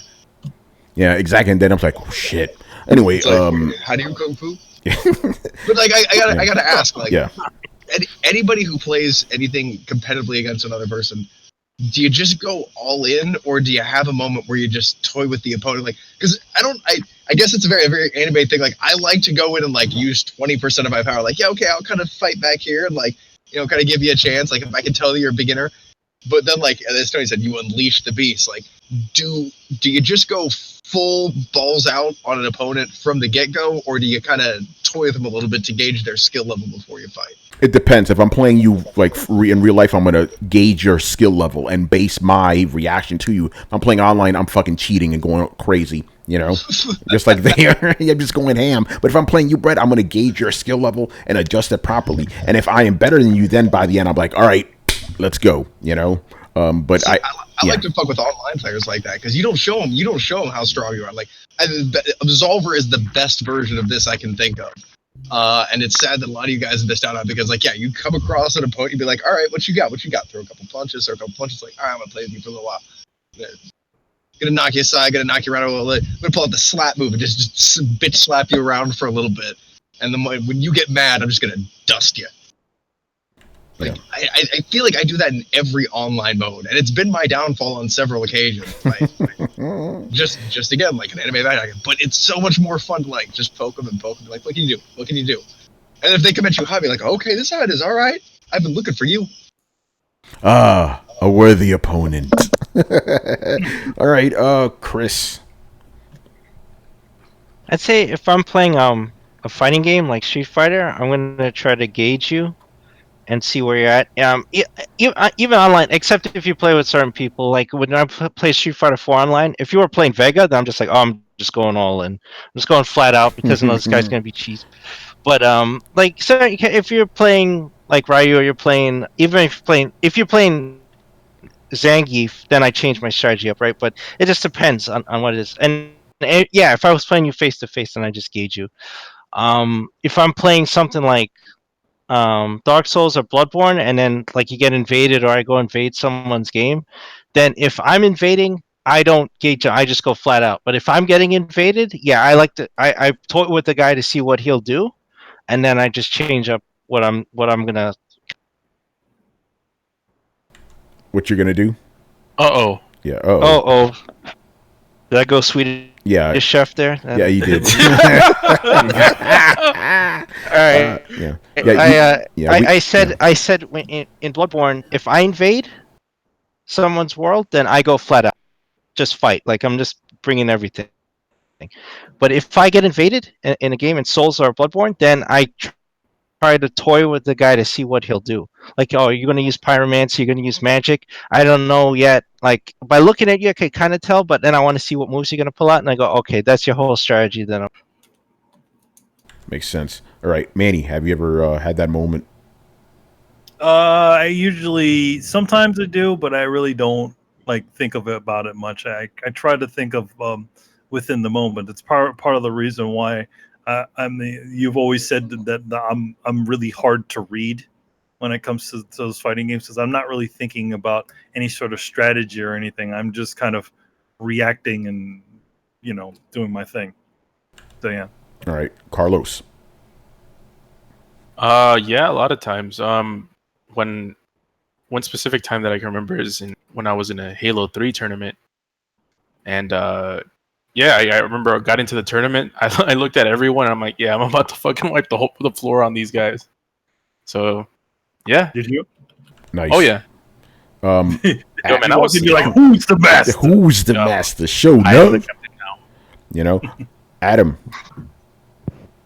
I don't know. Never really paid attention to it, especially when it's online. It's like I just fucking play. What about the Nintendo? What about when I used to do it only with FIFA? When I used to do it, well, the Nintendo thing was I was a kid. I didn't even pay attention. I just wanted to do good for myself. I didn't look at it, the kid next to me, and say, "Yo, I'm gonna kick his ass." Like, it's not one of those type of games. Remember, it was all about getting the highest scores and progressing. But I think the only time is in FIFA.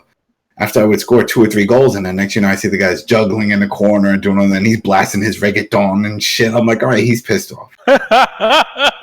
So I'm like, you know what? I'm not even going to rage quit because I need this win to progress. So I'm not going to lose a coin on it. And that's it. I'll just let him juggle away and listen to all this shit. And that's it. But yeah, that's the only time I can think of in FIFA. All right. Brian. There's been a couple of times, mostly in Tekken. Usually, I like to just feel out my opponent first, so I'll just throw out some random jabs, and they're really easy to telegraph. I'll literally just walk up to them and then just jab, nothing special, just one jab. If they can't block that, then I know that it's about to be a fun day for me. If they can block it, then it means that they know what's up. So yeah. Nice, Lorray. How many of y'all are familiar with Afro Samurai? The game, buddy. Yeah. The series. Okay, yeah, the series. Yeah. So the part where Afro looks at his dad oh, he's invincible, he's the best ever, and stuff like that. Until the guy with number 2 headband comes and slices his head off. Yeah. And says to Afro, come find me when you're ready to duel God. I want that feeling to every one of my opponents. I want them to know that they're facing the god every time they're going against the me. Manga god. The manga god. So I'm gonna hold back. I'm not gonna read you. I'm not gonna trade punches and play patty cake with you. I'm gonna take you out. I'm not talking about for lunch. So I'm gonna murder you and make you think about your life. But in the instance that I could think about, me just knowing that I'm gonna totally wreck a person, it's it was a little bit out there. I left Nintendo and we was playing Smash crazy competitively over there. And I used to play tournaments and stuff like that. So at my new job at Microsoft, where I know that no one played Smash to my level, this guy challenged me. He's like, "Oh yeah, let me come over and play you Smash. I'm really good at it." I'm like, "Yo, you have no idea what you just got yourself into. You about to get fucked up." So let him into my house. Let me fuck you up. Let him into my house, and he didn't win a single game. So damn, yeah, that's. All right, Enrico, man. No, he's about to be real right now. He's like, yo, man, I went to Lorray's house. I fucked him up. Well, I got. Do I have 3 stars or I have 2? No, just Riku, just one because we got to move on to the next one, man. All right, that time limit, baby. I'm gonna just tell the main one. Yeah, I remember. It was I was in 6th grade, and they they have when the damn, sorry, brain fart.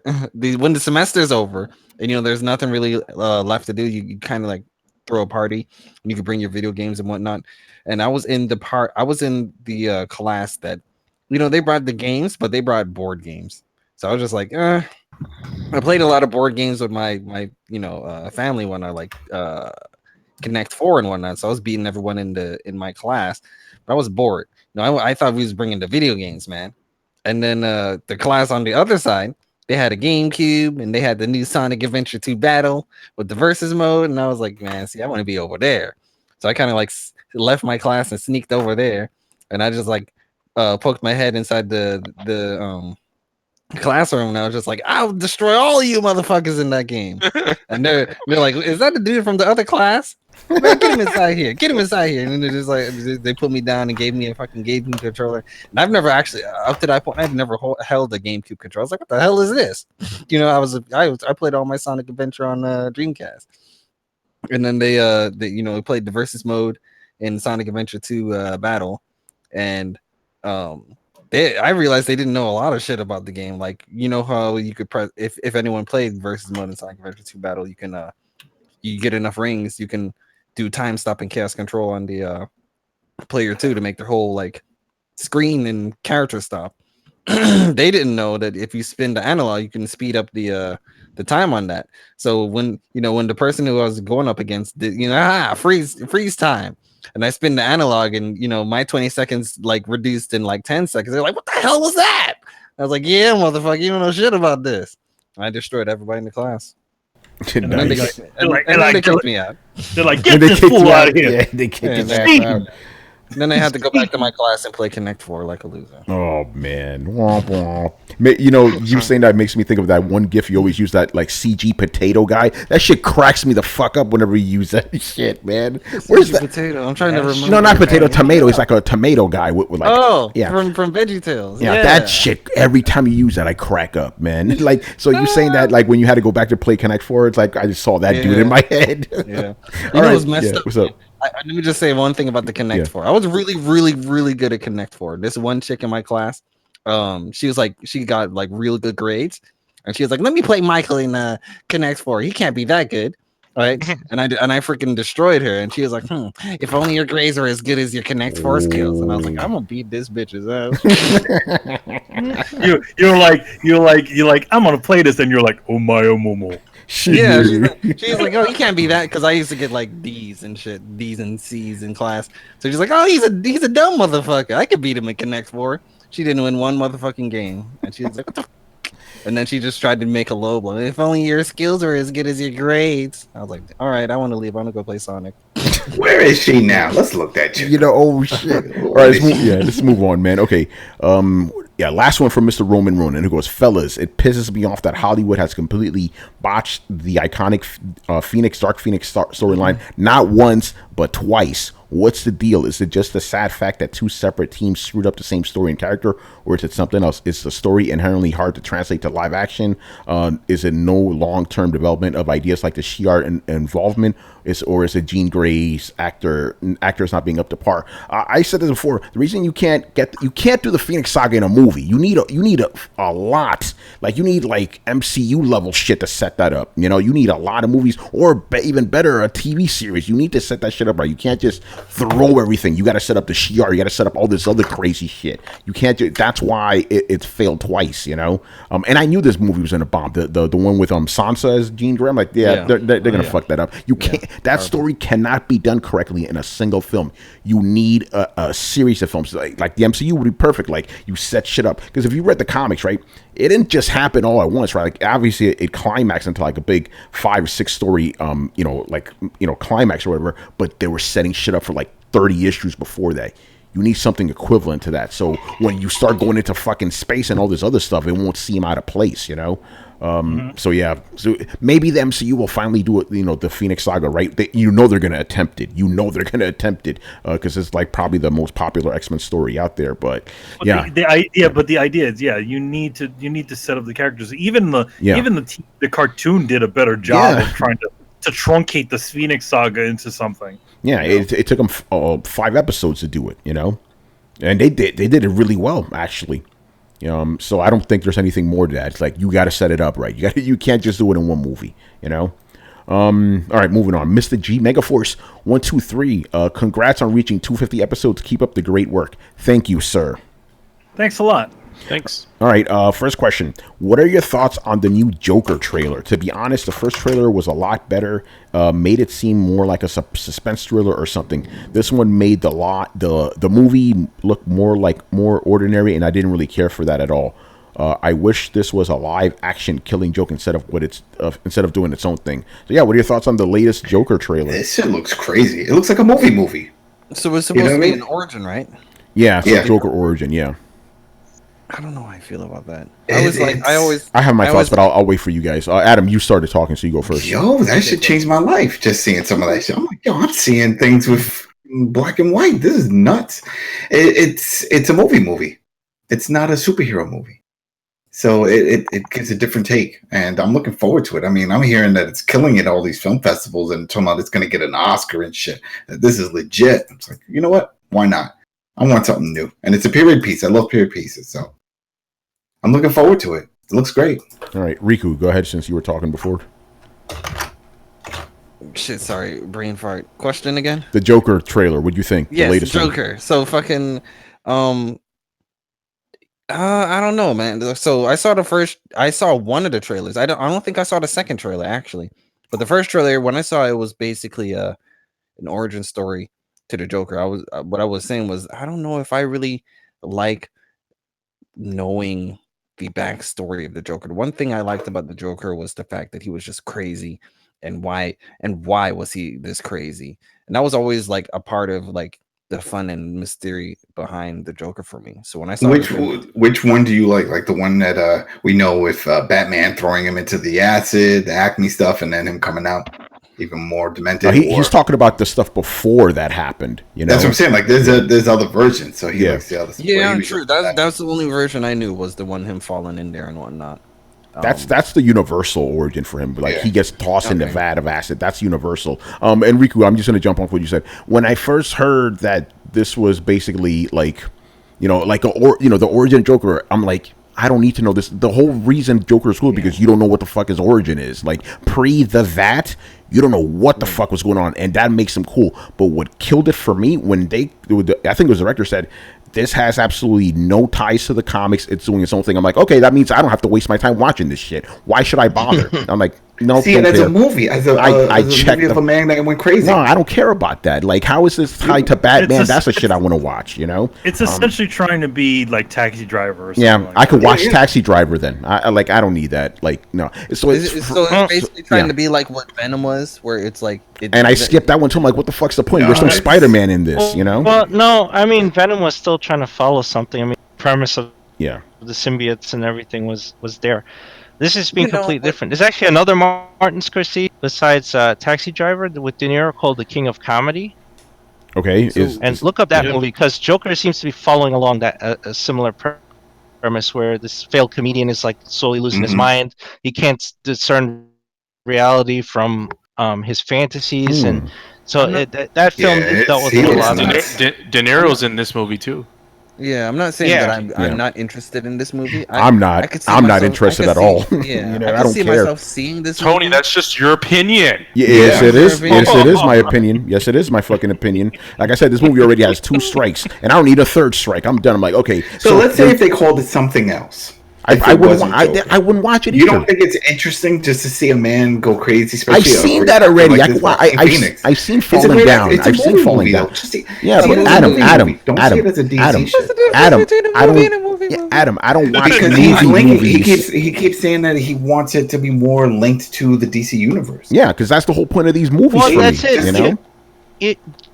So Tony, what can't exist without Batman? That's it. It's just that simple. Yeah, it's like so having this guy just go crazy by himself. That's any. I've seen Falling Down already. I'm good. Yeah, exactly. You know, what the fuck's the point? Falling Down was totally different. Yes. So would you want this to eventually link to a Batman? No, I don't care. I'm done. I'm checked out. I don't care what they do. I don't care. How's he done when you never got started? I'm done. Fuck this shit. You know. I'm done. Fuck. Yeah. I'm quitting the industry. I'm quitting the industry. Quitting the industry. You know? No, I'm interested in it. I think it'll be interesting to see how it'll go. What I'm more interested in it is the dude that's doing Joker.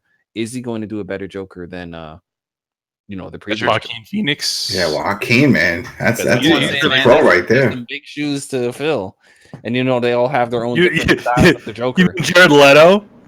Yeah, right. I don't think it would take much to beat that guy. True. Yeah. All right, Manny, since you're talking, what do you think about this? Yeah, I was neither here nor there on it. I mean, sure, maybe I'll watch it, but I don't know. I'm not really that excited to go see it. And it's not because it's.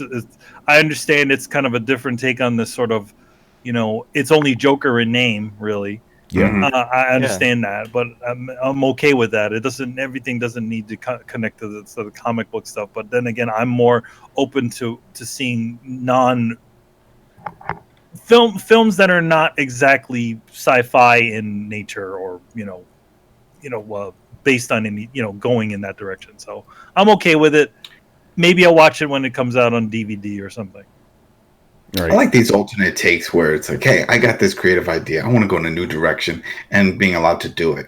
So, and just from the previews and the reviews of people saying that this is fucking amazing. Some sites are giving it a 5 out of 5, 10 out of 10, saying this is fucking amazing. Really? So I'm like, shit. The little I heard of it, I heard the complete opposite, actually. They're calling it a masterpiece. I've been hearing nothing but good things about this. Yeah. Like Rotten Tomatoes, 100%. People stood up for 30 minutes clapping after the movie credits was done.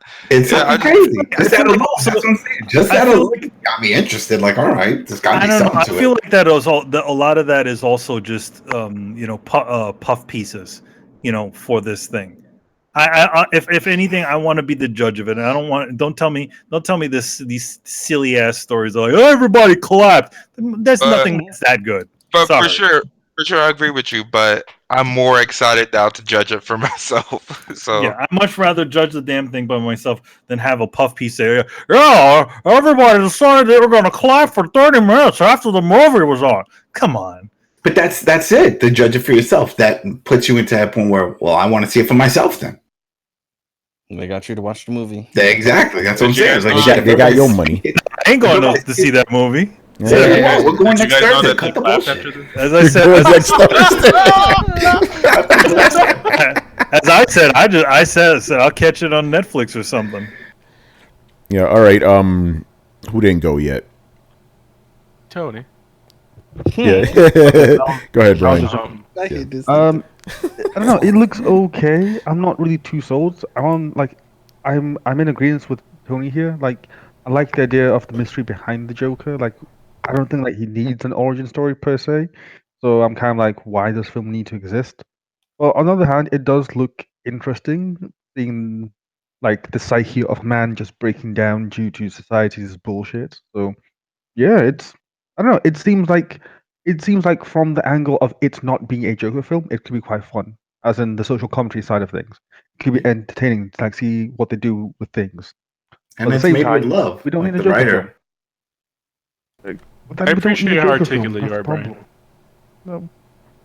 So yeah, go ahead, Carlos. It looks pretty good. I like that it's not shoot into any type of comic book storyline, because we talked about Dark Phoenix earlier. It sometimes when they try to do that stuff, they just fail miserably. Not because the storylines aren't good themselves, but these studios aren't good at adapting them. So yeah, I want to see how they do. They said that this film is really really inspired by the King of Comedy, like Chris mentioned, and Taxi Driver, which was mentioned also. And Robert De Niro's in this movie, so that'll be interesting. And what's his name? Joaquin Phoenix is the Joker, so that's going to be another interesting thing, because he's a really good actor. I think I like him in everything I've seen him in. And fun fact, Joaquin Phoenix was born in Puerto Rico. Yeah, that's why he has that name. But this is all made from love. The writer, big fan of the series, and he even said, he was like, the studio not enough to base it on the comics. Everybody wanted to go in a different direction. They wanted to be linked to their DC universe. They wanted to be like, no, I have this other vision. It's my own story. I think it'll be awesome. And then they were like, you know what? This is legit. Let's go with it. And others believed in it. Joaquin and other people. There was a bunch of people that passed on the shit. So, and the director, he also did the Hangover movies. Mm-hmm. And by the way, did you guys know that they clapped on that movie? No, I didn't. Really? I never heard. I heard it was like a minute. Yeah, no, I heard everybody booed because they were so bored with it. Yeah, all right. Let's go to Brett. Mr. Murdoch. I actually forgot what the question was. What do you think about the Joker movie? What do you think of the trailers you've seen so far? Am I cutting it out, or are you cutting it out? Somebody asking. Someone asked him the fucking question. All right. What did I think about the Joker movie that's being announced? Joker movie, the trailer. I have not seen it, so there you go. Either of them? Okay. All right. I'm okay with the concept. I'm dubious though. I'm dubious because everybody always wants to make their own car. Brett, what if I told you that they gave it a standing ovation? That would mean nothing to me. What if I told you that Robert De Niro was in it and he cried throughout the movie? That he was just so happy that he was involved. I would say that somebody paid him to do that. Yeah, exactly. Every time they panned him, his eyes would go glassy, and it was because you know when you heard about the movie, what's the movie that came out that the creator behind Us? Titanic. Get Out. Jordan Peele. Get Out. Yeah, when you heard Jordan Peele was like praising, what's the movie that came out that was similar to Us? And they said that he was praising the movie, and it basically got everyone to go watch that movie. What the fuck was that movie called? It was like Us. Get Out. No, it wasn't by him. It was like Get Out, but it was was it Panic Room? I don't know. Ian? Panic Room. What are you? What era are you talking about, man? I'm gonna find the movie. All right. Anyway, who didn't answer the question here? Because I want to move on. You didn't. I mean, I didn't answer. I was basically saying that you can't have Joker without Batman. I think if you're gonna make a story about a guy that's falling into madness because his life sucks and he's dealing with mental illness and all this stuff, then that's a story. But I think it's a fake out to say that this is the Joker. It's like, no, it's not. Yes, it's not. If you don't have Batman, if you don't either do the Red Hood or the derivation like the mafia stuff, then and you skip Axis Chemicals and all that, then it's not the Joker. You could tell the story without putting that name on it. Yeah, exactly. Yeah, no, that's beautifully said. Exactly. Like, why am I wasting my time with this shit? But again, I'm not saying. Listen, I need to make this clear. I am not saying the director is not free to do what he wants. Of course he is. I'm free not to go watch it. That's all I'm saying. You know. I think also the thing is that this is also a bait and switch at the same time. You theoretically could make this movie and not actually have called it Joker. Yeah, that's what I'm saying. That's what I'm doing. What if this isn't the Joker? It's really taking advantage of brand recognition. That's all it is. Yeah, trying to do it. In other words, we're piggybacking an original movie with the idea of a familiar name. Yeah, and Mania, and I'm glad you. And I just because Mania, and that's a great point. If this movie was not called the Joker, I would be just as not interested in seeing it because you know me, I need sci-fi, I need action, I need something, a hook. You know, it's like some dude going crazy. Who the fuck cares? I've seen that shit already. You know, I don't care. And then just the fact that you're throwing the Joker label on it, it's insulting. I'm like, so you're trying to hook me into watch a movie I wouldn't normally watch because I think the Joker's in there, and I'm hoping Batman shows up. Get out of here with that shit. They call me with Gotham. I'm not fooling for that shit again, man. Fuck that. You know, but they said Gotham right off the bat that he couldn't get in because they didn't have rights to that. So anyway, let's move on, man. Have you? This is an interesting question, and the usual G Megaforce is a long one. Okay, but it's a good example. Okay, have you ever experienced what you would describe as paranormal activity? Here's his example. When I was 12 years old, I saw an all-white cat go into my bedroom. We had cats, but none of them were white, even light-colored. So I went into my room thinking a stray had wandered into the house or something. No cat nowhere to be found. Happened a couple of times when we lived in the house. My mom used to tell a story about how our first house where he was born, several of her friends had stayed in the guest room and felt like they were being watched, and a couple swore up and down that they saw the reflection of a man in the mirror. When they turned around, there was no one there, and all that. So yeah, has anybody experienced any weird paranormal shit in their lives? I'm just going to go first. No, because I don't believe in that stuff. Even as a kid, I was like always dubious of it, so I've never seen ghosts or thought I've seen ghosts and stuff. So my answer is no. I'm gonna say no, and to be honest, I've also lived for most of my life. I lived by a giant cemetery in Queens. So if any place had to be haunted, that area would have been incredibly haunted. But no, never experienced any sort of weird paranormal activity in that. Yeah. Chris. No, I mean, I don't think I've experienced anything weird. Or seen, like, I've seen some stuff, but I usually just chalk it up to like reflections of shadows or eye floaters or something like that. I never was like, oh shit, there's a guy standing there or whatever. It's just like a trick or perception or something. There was one time back when I was working at Nintendo, we used to have this kind of meeting room that had a shutter on it. It wasn't a full door, but it was because we had rented the space from a bank. It used to be they could get stuff catered, and they had this little door where the food could come through. So one day I was walking by it, and the thing is usually latched. It was latched closed. It unlatched and opened up, right?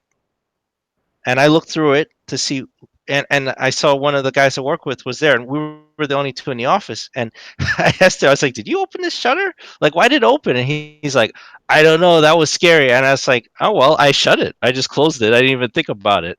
But that's I guess that's the weirdest thing I would say. And that shit was old. It probably just popped open, and he smoked a lot, so he'd go out in the balcony, and then the air pressure would change, probably blew the. That's about it. All right, Carlos. I'm really similar to Tony and Manny. The closest thing I ever that kind of I thought it was when I was a kid. We went looking for the chupacabra. You never had a brujo and shit. You never saw any of that. Yeah. By the way, I should say, my family all believed all that shit. Because if Dominican Republic, there's a lot of because we live right by Haiti, right? A lot of voodoo shit going on. So I had a lot of family members that really believed this shit, right? But I even as a kid, I was like, this is stupid. Get out of here. But they believed the shit out of that stuff, brujeria and all that, Mm-hmm. Anyway, Carlos, go ahead.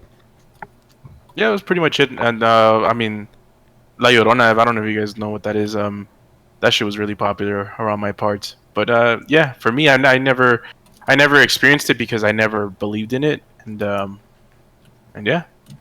All right, Brett, I know you got some stuff. The mind is a powerful thing. I really don't. Oh, really? Yeah, I'm sitting here trying to think of anything. I was like, nothing. Oh, Brett, you're cutting out, bro. Really? I'm staying. Okay, now you're good. Didn't you tell me a story? I don't know if you want me like something with a crystal ball. I'll just leave it at that. I don't know if you want to say that on air. The crystal ball. Oh, you're talking about the gypsy woman? Yeah. Okay, I don't know if that counts. Yeah, go ahead. Yeah, just something. Okay, so I was walking by, like it was a Founders Day, which was like this kind of town celebration they used to have in this suburb of Chicago I used to live in, and they did it all in this big park where they'd set up a bunch of booths and everything like that. I walked past. And there's this little clearing, and in it, there's a wooden gypsy wagon, and a woman sitting at a table with a little crystal ball. She calls me over, she's like, "Hey, come over here." And I was like, "Okay," but I mean, actually, no. I was like, no, I don't have any money because I was a cynical child. And she's like, "It's fine, come over here." And I was like, "Okay, seriously, I don't have any money." And she's like, "Just come over here and sit down for a minute." So I go and I sit down.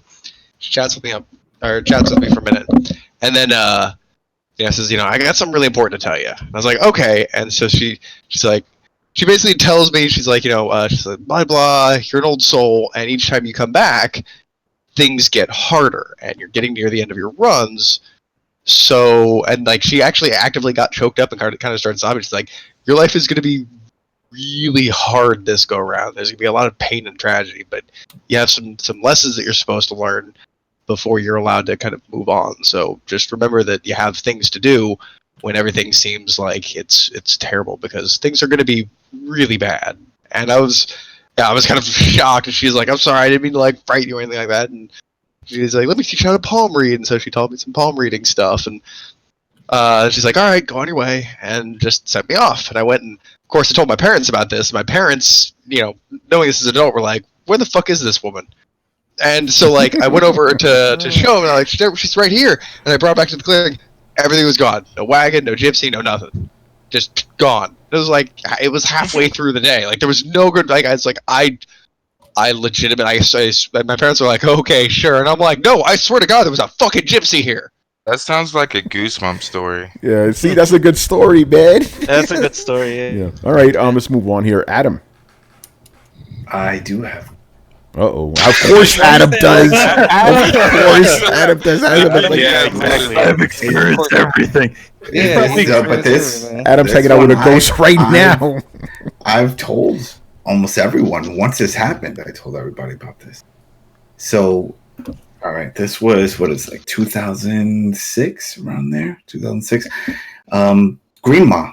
Remember Annie? Green Ma? Yeah, my grandmother. Yeah. Grandmother, she had passed, but she was living in a home, and I took over the apartment, and then she had passed.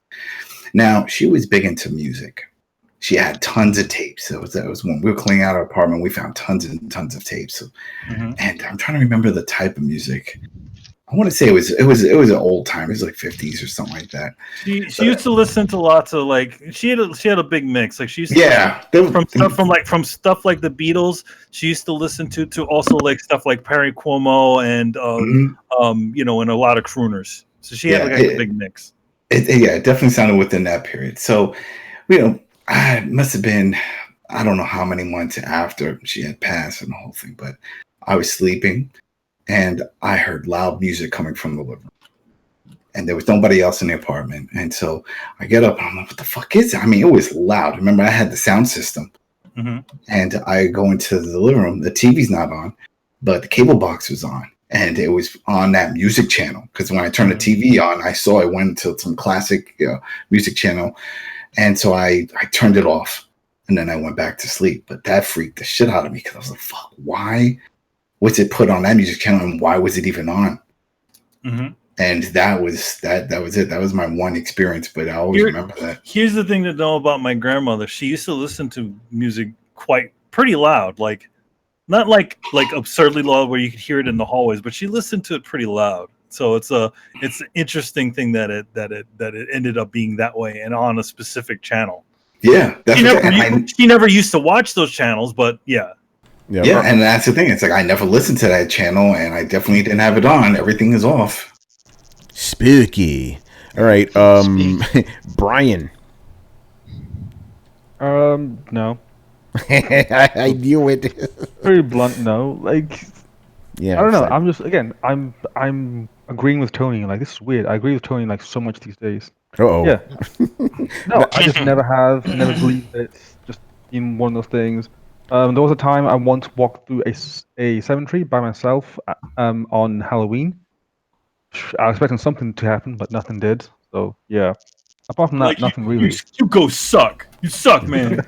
I'll just add this really quickly. Manny, you know this, right? This is why I can't watch ghost movies, because when you watch Godzilla and stuff, you have to suspend your belief for a little bit. I cannot, for the life of me, suspend my belief with ghosts. I'm like, this is fucking stupid. This is dumb. This is not even remotely possible. I'm more willing to believe a giant lizard will come out of the ground and like blow up Tokyo than a ghost showing up at my house. I can't watch The Exorcist, because when I was a kid, that was pretty scary.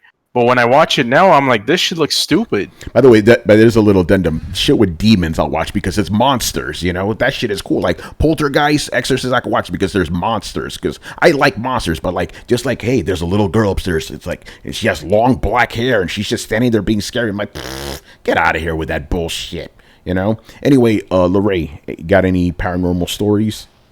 Or one story?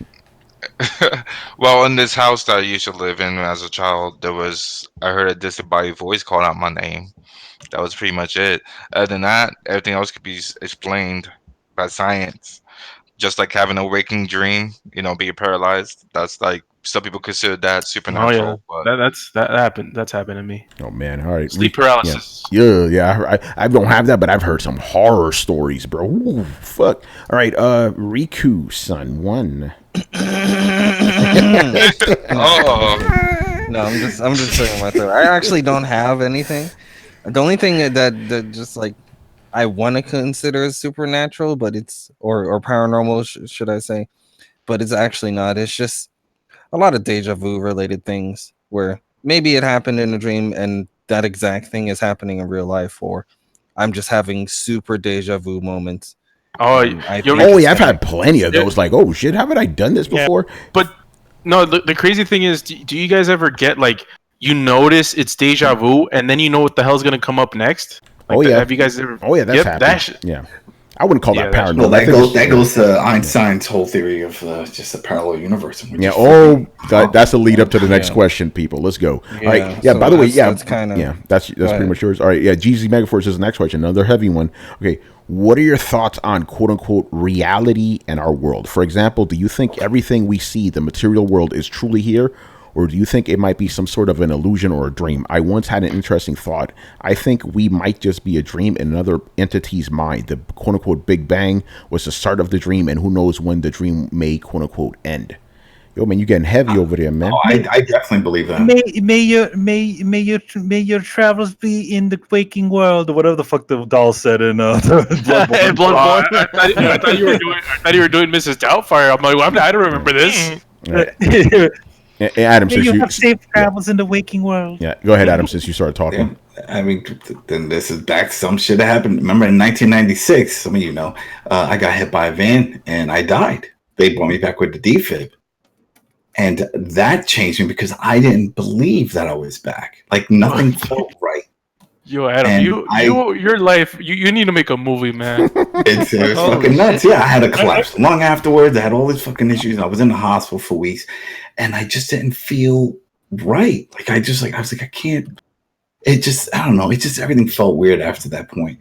Yo, man, you were having flatliners moments. You see it? I was thinking the same. Here's the thing. Here's something, and this is what doctors tell you. If you ever have something like this happen, especially after being brought back with a defib, the doctor even said, he was like, well, you might see things. You might see shadows, stuff like that, but that's just because your body's reacting. It doesn't mean there's anything there. It's just from reports that we've heard from people that come back, like your situation. They see shadows and they see things or those type of things, but don't worry about it and it'll pass. I'm like, okay, because I was like, what if this isn't real? What if I die? What if I'm living a different type of universe? And think about it, my whole fucking life after that has gone into some whole other world, whole other direction. All kinds of shit has happened. And I was like, oh, maybe none of this is real for me. Maybe I did die. Interesting. All right, Lorray. All I'm gonna say is that, like, have you watched The Matrix?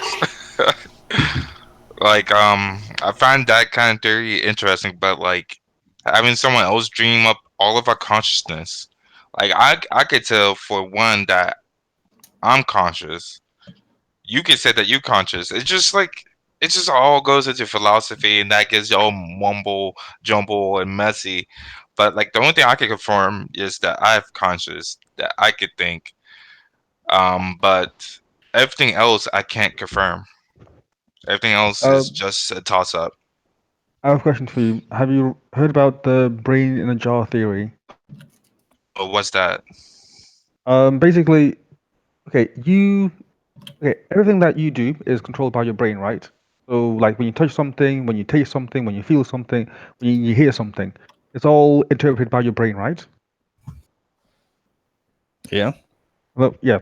So basically, the brain in jar theory is that if you were to supply your brain with enough input to trick you into thinking that you are actually touching stuff and you're feeling stuff, then you would know the difference, because to you it's just all input. So basically, it's like a virtual world, because you like your body doesn't exist. It's just your brain that exists, and then it's being prodded with like tons of electrical input to trick it into thinking that that stuff's real. And hence we're all just brains in a jar. Because again, that's why I hate PSVR, because it's not as realistic as this shit. Yeah. So when you were saying that, it just made me think of the brain in in a jar theory, it's like, yeah, you have consciousness, but is that just you getting input to believe that you're conscious? That got to be a lot of Thing. motherfucking inputs, motherfucker. Damn, you're See, gonna make that's the me. thing, though. You're gonna make me Not stay that awake much. at night. Yeah, That's he's also not gonna think anymore. That's Should also not even- ignoring the fact that a system complex enough to be able to have the kind of algorithms that would generate a lifelike simulation might entail actually generating consciousness. That's And right. then- That's does right. it have voxel physics? And then simulate a simulation within its simulation. Like I don't know how deep you want to take all of that. That's some It goes alien on levels, technology. son. I'm telling you. Well, the interesting thing is, like, if you go far enough down the rabbit hole, you just come back out the other side. In that, if we do live in another being's dream or a matrix or any sort of simulation of reality, that it is so thorough and so complex and so finite in its detail that it is indistinguishable from actual reality. And therefore, even if we're all just NPCs in a huge video game or figments in another person's dream, we should continue to move and act as if we're in a reality, because even if it's not our reality, it is indistinguishable from an actual reality and therefore holds all the actual properties of an actual reality. So it becomes a moot point to argue in its first place because of how good of a simulation it would actually be. Yeah, I'm just going to jump in because that's kind of where I was going with it. My thing is, like, I've thought about this a lot. Like, the Matrix fucked me up. I'm like, oh, shit. Is any of this real? Now I'm at the point, I'm like, listen, if I am in fact living in a virtual reality, right, I'm never going to find out. You know what I'm saying? Is this another being's dream? I'm never going to find out. So I'm like, this. Until you're dead, motherfucker. Yeah, no, but let me finish. So I'm like, if I'm never going to find out, none of this shit matters anyway, so I'm just gonna keep on doing what I'm doing and just live by the rules that this reality has established. Because Carlos asked this question, kind of a little bit different. He was like, if you find out this was a fake world, what would you do? My first thought was like, I'm gonna go kill somebody just for fun. And I was like, oh, Tony, you'll still go to jail. You have to follow the rules that you live in, bro. It's like, yeah, so just live your life. That's the way I'm feeling. Like, if there's nothing would change. Yeah, nothing would change. Exactly. It would just be the same. It would be the same shit. So I'm like, I'm not. So basically nowadays, I don't even give it a second thought. I'm like, it doesn't matter. I'm not gonna find it anyway. Let me just live my life, even if it's virtual, even if I'm just a brain in a jar, and just go with it. You know what I'm saying? Well, to go against the brain in the jar thing, though, like, if we do live in a simulation, the chances are extraordinarily slim that you are the person in the simulation. The chances would mathematically I know that. I infinitely higher. Yeah, we'd all be NPCs. Yeah, that's what I'm saying, Brad. Like, I completely agree with that. I'm just an NPC in here, so I'm just gonna keep doing my NPC thing and just live my virtual life as best I can because I have no control over this. You know what I'm saying? That's my take on it. All right. Thanks Carlos. for answering my question. Okay, so that's it. All right. Yeah. No, I'm pretty much with everyone because even if this isn't actually like, if this is actually what we expect it to be, it's still our reality, regardless of what it is. It could be a simulation. It could be, I don't know, just the random universe or a multiverse or whatever it is. We are given a set of parameters in which we are confined to and we abide to, and those of us that sort of are like, what is it called? Like, choose anarchy for like, if we find out about this, then we'll just cease to exist in this reality. And yeah, I like the simulation, so I don't want to fuck it up. Well, we'll see how they. Yeah, we'll see how they explain it in Matrix 4. I'm skipping that. So fuck that. By the way, because they're doing the crossover with John Wick.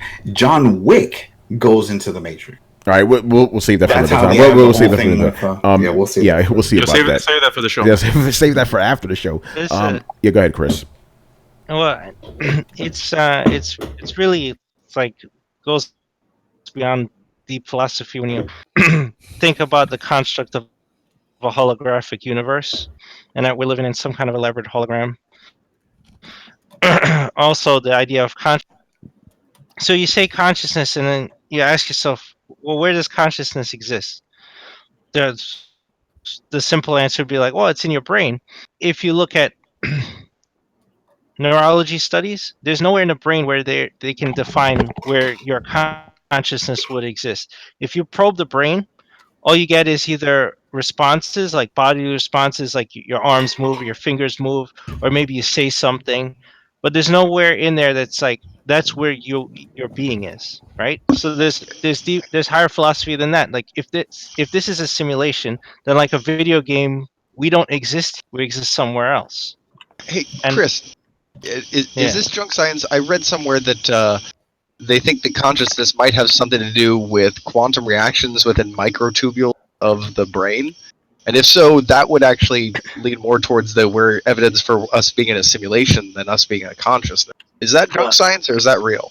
I mean that well, there's a possibility of that, but here's the thing: like if you're talking about that microtubules in the brain are entangled with something else, then again, that would go to my point that okay, your consciousness exists somewhere else, and it has communication that's quantum entangled with the matter that is your brain. But it goes to the question, where do we exist? So think about it like this: the simplest way I could put it, if you play most video games, you go play GTA, right? Your character doesn't realize that world, and it's an avatar for you, right? What your actions in a game is the direct result of you inputting into a controller, and they're performing the Like actions, Heavy right? Rain. And their universe is limited, yeah. But the thing is that character conscious? No, you're the one controlling it, right? So if you back that up a level, then are we the ones controlling? Yeah. By the way, shout out to Control the Game. Does that have anything to do with? Oh, you just want to say that? All right, Manny, go ahead. Do I believe that we're in? No, just what are your thoughts on of reality? What do you think it is? Of alternate realities? No, reality in general. In general. What is our reality? Oh, what is our reality? I mean, I just think that it's really just something that just exists. But there is also the possibility that we could be have been kidnapped by aliens and live on a giant rock in space, and they control the environment with their minds. Oh, they go shut it down. Oh, no. He's like, oh no, he's on us. Yeah. No, it's essentially the story to Dark City. Yeah, pretty much. Now I found out that the movie that did it first. By the way, I thought we were all on the back of a giant space turtle. You know, no. Shout out. That'd be true. Shout out to Lum. Yep. Remember Time Bandits? All right, who didn't go, man? Because we still got like 17 questions. I do gotta say I personally think because I don't believe in the Matrix idea, but I believe we were all just a collapsed quantum state. I think consciousness precedes matter, and if quantum physics isn't completely thrown out the window as we know it, the evidence would support that. All right. So as Chris said, our consciousness comes from somewhere else, but that actually designates the world that we live in. So the reality is essentially the byproduct of consciousness. Interesting. All right, who didn't go? I believe in alternate realities. That's all I'm gonna say. All right. If no one else is going to go, we'll move on to Johnny W. Uppercut. So what excuses have you heard from people on why a video game or a movie turned out to be bad?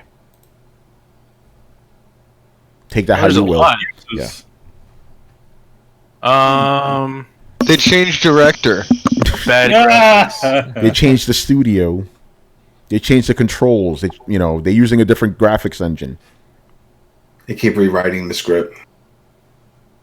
They did reshoots. Oh, that's a big one. Yeah. Yep. They changed the actor. Yeah, the original cut is much better.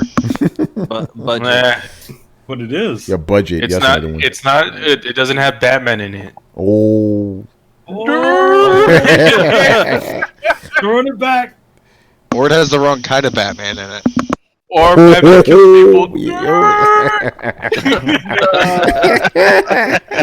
Jesus Christ, y'all are crazy. All right, anything else? We were very particular with our Batman. Yes, we are. We're going to talk about that fucking movie 50 years from now when we're doing Throwdown episode 3000 or whatever, you know? What was the movie that hated you, that enraged you the most in your youth? Totally. The one with a pea in the jar. You don't get it. Both of their names were Martha. Oh God. It's just too deep for you. Yeah. All right. Any other excuses we've heard? Oh, it's not the original. This is somebody else's take on it. What about with games, man? Yeah, like I said, budget. Yeah, budget. Yeah. Reboot. It's just a reboot. Oh, it failed because it was a reboot. Yeah. All right. Let's move on. Which movies do you guys think should have been standalones instead of a franchise? His examples are Halloween, Jaws, Conan the Barbarian, and RoboCop. I'm gonna say the Whoa! You keep Conan the Barbarian out of this fucking list. He threw it in there. Hey! Listen, Conan the Destroyer. Yeah. Come on, man. No, but here's the thing. Conan could work as a series. It's just, the sequels. Ugh. The Matrix should have been just one movie. All the other ones were trash, complete trash. What else? Even though I don't hate. Hold on, I got another one. I agree. Yeah. Oh God, Manny, Highlander. Keep it as one movie. Oh God. Oh, Chris, you agree?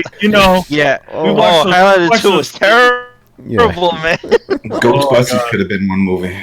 I love Ghostbusters too, but I agree that Adam, I agree. Yeah, it could have been one movie. And Bill Murray only wanted it to be one movie. Yeah, it was supposed to be a trilogy. Goddammit, it makes sense if you have the. He wanted to die. He said if they're gonna put him in second, he wanted to die. All right, what other movie should have just been a standalone? The Hobbit. The Hobbit. Oh shit. No, Brett. That's a great answer. Brett. No, that's not a great answer. Yes, it is. Because I don't even want the first one. Oh no, but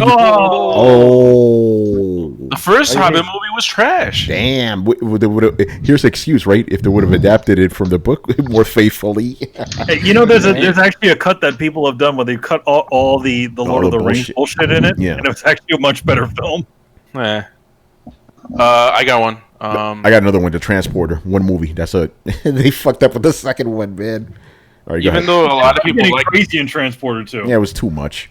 It was starting to get like Fast and Furious, where he's jumping his car into trains and shit. Yeah, go ahead, Carlos. Even though a lot of people like the second one, I don't, and that's Gremlins, because Gremlins 2 shouldn't even be a sequel to Gremlins because it's very not different. even a fucking horror movie. I love Gremlins too, but I see where you're coming from, and I'm not gonna. I don't really like Gremlins 2. Yeah. Never did. Manny, I got one for you, man. Tim Burton's Batman should have been one movie. Yeah, Batman Returns. I'm sorry. I mean, as much as it has fun things it has in it, that movie's not so good. Meow. Meow. It didn't hold up. We tried watching it again a few months back. I was like, I can't watch this shit. It was garbage. It was kind of garbage then. All right. Any other answers? Oh, I got one. I got another one. Avatar. Oh, we haven't even got the second one yet. Exactly. Those fucking Avatar sequels are taking fucking precious years off of James Cameron from us, man. Shit. He should have did Battle Angel. he could have done Battle Angel. He wanted to do Battle Angel, but he's like, I'll give it to fucking Robert Rodriguez because I'm still working on Avatar 6. Right. Fuck. All right. If there's no other answers, we'll move on. Tennessee Sooner. If a studio of your choice recruited you to be the lead designer of a game, what would that game look and play like? A little bit similar to a question we've gotten before about what kind of game would you make. But he is more specific about studios, though. So, yeah, go ahead. If a studio of your choice recruited you to make a game, what kind of game would you make? And what would the studio be? Yeah. I'm going to do mine because I got to go. I got to get some sleep. But it would be a beat 'em up. It would be a beat 'em up. I would try to bring back Renegade. What studio? A souped up version. I thought we get to make our own studio. No. You have to pick an existing studio, and then they choose you. Studio. Yeah. Well, whoever owns the rights to Renegade, right? There you go. Whoever owns the rights to Renegade, and do that. That's what I would do because I think that'd be fun. I like those beat 'em up games. All right, fair enough. That's it. And then, there you go. Good night, people. Yeah, later, Adam. Night, Adam. Yeah, later, man. Happy birthday. All right, so go ahead. I'm just gonna go down the line. Lorraine ain't here, man. Lorraine dead. Oh, he did. All right, Rico, you go then. Oh. Can I go? Can I take Lorraine's turn? Gotta get two. Shit. Not just one. Just I one. would say Man. all right. I say my first one. Yo, can y'all hear me? Yeah, now we can there hear he you. is. There Yo, he is. I was here the whole time talking. I'm sorry. For some reason, it didn't like allow me to speak. This is messed up on the web service. Anyways, what I would do would be Naughty Dog, of course. I would do like a Last of Us in Space, like do Dead Space a little bit. Like Savage Starlight type of thing. What's up? Savage Starlight. Kind of. What's Savage Starlight? Oh Lord, how you call yourself a Naughty Dog fan? You don't even know what Savage Starlight is. Hey man, You played Last of Us, right? Yes. Are you talking about the posters? Yeah, the posters. Yeah, exactly that. So kind of like that. Okay, I can see it. All right, Riku, go ahead. I want to make a dinosaurs game and give me the team Team Ninja, the people that worked on Neo and whatnot. Give me their engine. Put me in charge of that shit. The game will be fire. Trust me. Brian. Platinum Games, Afro Samurai game. That's good. That's a good answer. That was my second choice. You didn't like the Afro Samurai games that's already out? Hell no. Oh, trash.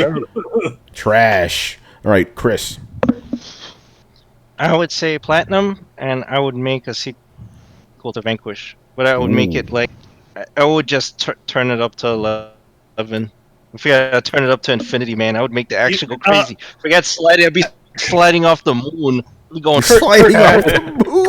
Chris, that game was already at 11. I think it's 12. probably yeah.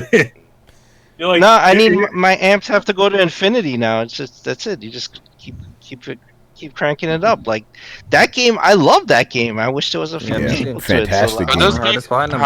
How does everyone feel about the relationship between Nintendo and Platinum Games? I know this. We're not because we don't have time for Cyberpunk. We got 17 more questions. By the way, we may have to lose some of these questions. I'm cutting this shit off at 3. We're gonna hit that in half an hour.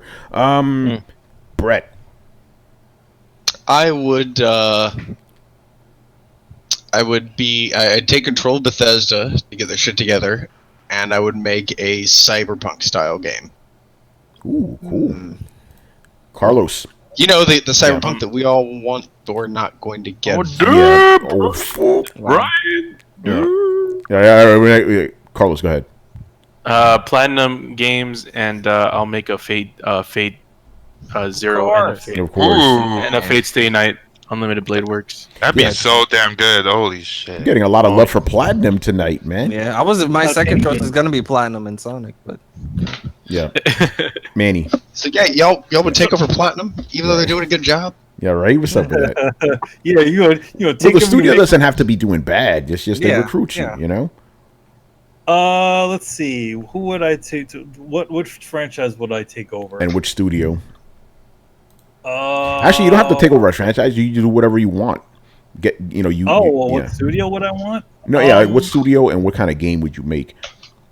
Let's see. I would actually take the classic developers from the Capcom fighting games. Like Street Fighter Alpha. And to be honest, I'd actually come in and make a new Darkstalkers game. God damn it! Like, dig those motherfuckers up and be like, yo, we're doing this. All right, I got my answer. So I would recruit Capcom to make, and I'm going to bring Manny along so we can make our Dimension Warriors fighting game. We can finally make that shit a reality, son. We'll make that awesome. And we're going to use it'll be Capcom, but using the Arc System Works engine, right? Yep. That'll be badass, man. Our fighting game. Manny and I got the character list and everything, man. We got the whole setup. The world will be good to go. Yep. Did we go? That in the summer. Yeah. 1990. 1993, 94, 1990X. Yeah. All right, man. Did everybody go? I think everybody went. All right. Next up, what is your dream car? Brian, I'm going straight to you first, bro. Oh, that's put me on the spot. Dream car. I'm guessing unlimited funds, unlimited everything, no restrictions. I say the Koenigsegg CCXR. No, CCXR. Oh, very limited cool. edition, Swedish. Ooh, it's Yeah, lovely. that The car's silver, the black, the orange. Amazing car. Nice. Lorraine. I don't know much about cars. I don't know much about cars, so I'm just gonna say like Tesla, not a specific model, but Tesla, the latest one. Cool. Riku. Not big on cars. I'm sorry, I can't answer. All right, Chris. I say the last time I thought about it was the Lamborghini. I like that car. Nice. Brett. 67 Chevy Bel Air. Very specific. I like that. Carlos. 97 twin turbo Supra, or Porsche Carrera 911. Right, Manny. The Batmobile. Damn it! You stole my answer, you motherfucker. You stole my answer. Fuck. Well, you can say Kit. No. I said the Batmobile. I'm actually Manny. Which Batmobile? Wait. Which one? I'm gonna take Batman the Animated Series Batmobile. Okay, good, because I'm going with Adam West, baby. All right, awesome. Give me the one from Arkham Knight. Get the goddamn. Just break through everything. That'll be my second choice, but I want to be classic. So yeah, that's. See, notice the two people who don't really care about cars pick two fantasy cars. Mine more than Tony's. No, yeah. Well, no, we both picked the Batmobile. No. Adam West's car that actually was a car. Yeah, that is true. That many animated series cars never existed. And my other answer, with the time travel abilities, by the way, the DeLorean. Not the regular ass bullshit. At least that was a real. Yeah, that is a real car. Yeah. Give me Mach go, baby. Yeah. Like, I live in New York. I don't need a fucking car. Yeah, give me the Mach 5. All right, man. Moving. Okay. Oh, the manga god. You're gonna love this. Oh. What is the first manga you ever read? Well, I want Lorraine first, since he is the manga god. You know who it is. You know who it is. You already know what it is. The manga god, Lorraine. What it do? Okay. I'm just gonna tell. There's a little backdrop to this. I used to live in Japan. I was like vehemently. So my first manga that I ever read is like Shonen Jump. Like the Shonen Jump monthly, they used to send it to you monthly, you could read it. So it was like a mixture, like One Piece, Naruto, Dragon Ball Z, all this. So and Yu-Gi-Oh! So I can say those are my first manga, because in the Shonen Jump magazine, they included all of those in there. My brother. Nice. Fucking OG Shonen Jump, that's where I started. Stole my answer. Nice, by the way, Shonen Jump right now, they got some fucking heavy hitters right now. Yeah. All right. Riku. Well, back in the day, my grandma told me to you need to stop playing those video games and go read a fucking book. I was like, okay. So I went to the library. Like that fucking book. I'm paraphrasing, okay? Well, no. I mean, some grandmas talk like that. My grandma used to talk like that. No, mine didn't. She was a very religious person and whatnot, which kind of ties into the story. So I went to the library, got a book. I'm like, okay, you want me to read a book? I got a book, Grandma. This is Pokemon, yeah, the Pokemon manga. And she flipped out. She's super religious. She's like, demons, and she fucking she grabbed the book and she burned it in my face. And I was like, I gotta return that book, goddammit. I can't imagine explaining that to the library. I couldn't bring that back because of my grandmother. Grandma burned it. Yeah, Grandma burned my Pokemon demon manga book. She thought it was demons. So I technically it was the Pokemon manga. I thought it was pretty cool. It was the one where Charizard was fighting against Magmar. That one is classic. Oh, that's a good one. That's a good one. I got the manga with it. I was like, this is lit. It's funny that you say that, because my girlfriend's mom was like that, and she believed that Pokemon were the devil, and she took all of her stuff away. And she burned my Pokemon cards too. Damn. Oh. Yeah. All right, I'm gonna go next because I've literally only read 2 manga in my entire life, so I'm just gonna list them. The first one was Akira, and it was an actual manga, like the big book and stuff. And I was like, oh shit, the story keeps going after the end of the movie. What the fuck is this? So that was cool. And then I read Dragon Ball Z. That one, they were releasing, I think it was Viz. They were releasing them in single issues. Manny, you helped me get a bunch of those when I couldn't. But they only went up to the end of the Frieza saga, I believe. But I did read all the other stuff on my own online and all that. By the way, fun fact, I've only seen half of the Buu saga, like the anime, but I read the manga years ago. So yeah, those are the only two I ever read. Brian, what was your first manga? My first one was Bleach. I was watching I started off watching the English dub, and then of course I got up to date. I'm like, okay, you know what? I want to see what happens next. So then I started watching the anime, and then I was like, okay, I want to know what happens next now. And then I made the big mistake of reading the manga, and then I found out that it continued after that point, and then Bleach went to trash. And then anyone that says that Bleach is good, they haven't read the manga. I'm sorry, but you've not, because if you have, you'd know that Bleach turns to trash. And I loved Bleach. Bleach was one of my favorites, second favorite after Dragon Ball Z.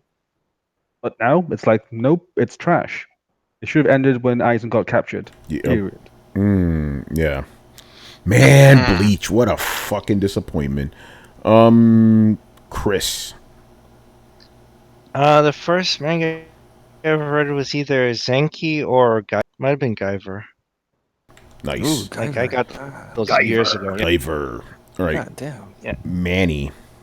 It's actually I can't name the first ones I did read. I did read Akira when it was made by Marvel, like in the 80s. Oh yeah. And when they were colorizing it, I did read that, and then I've read. There's just kind of like quite a bit of them. I can't exactly. Well, you don't have to name all of it. It's just the first one. Yeah, you know what? I probably have to say the Akira one in the 80s that I read. All right. Sunrise is making an Akira anime. Just let you guys know. I never, though. The one thing about it is we've been hearing about that shit. The one thing about it is that I eventually kind of fell off on the books, and I forgot where I stopped reading. Yeah. Carlos. Like throughout my life, I've seen like manga like before, but I never really read anything like that until probably One Piece. Nice. So yeah, One Piece was the first one that I really actually read. Yeah, and Brett, yours was Shonen Jump too, right? It was. Cool. All right, moving on. Black Metal Gamer can't answer this question. It was specifically for Adam, So we'll move on to what was the question? He just wanted to know if Typo Negative was still around. What would you like to see them do it for our album, for cover album? Because they used to do stuff like that. Oh, I mean, yeah, I couldn't answer for Adam, but yeah, I'm sure. I'm not a Typo fan, so I can't answer this. I'm gonna say this. Adam likes Typo Negative, but he didn't like him that much.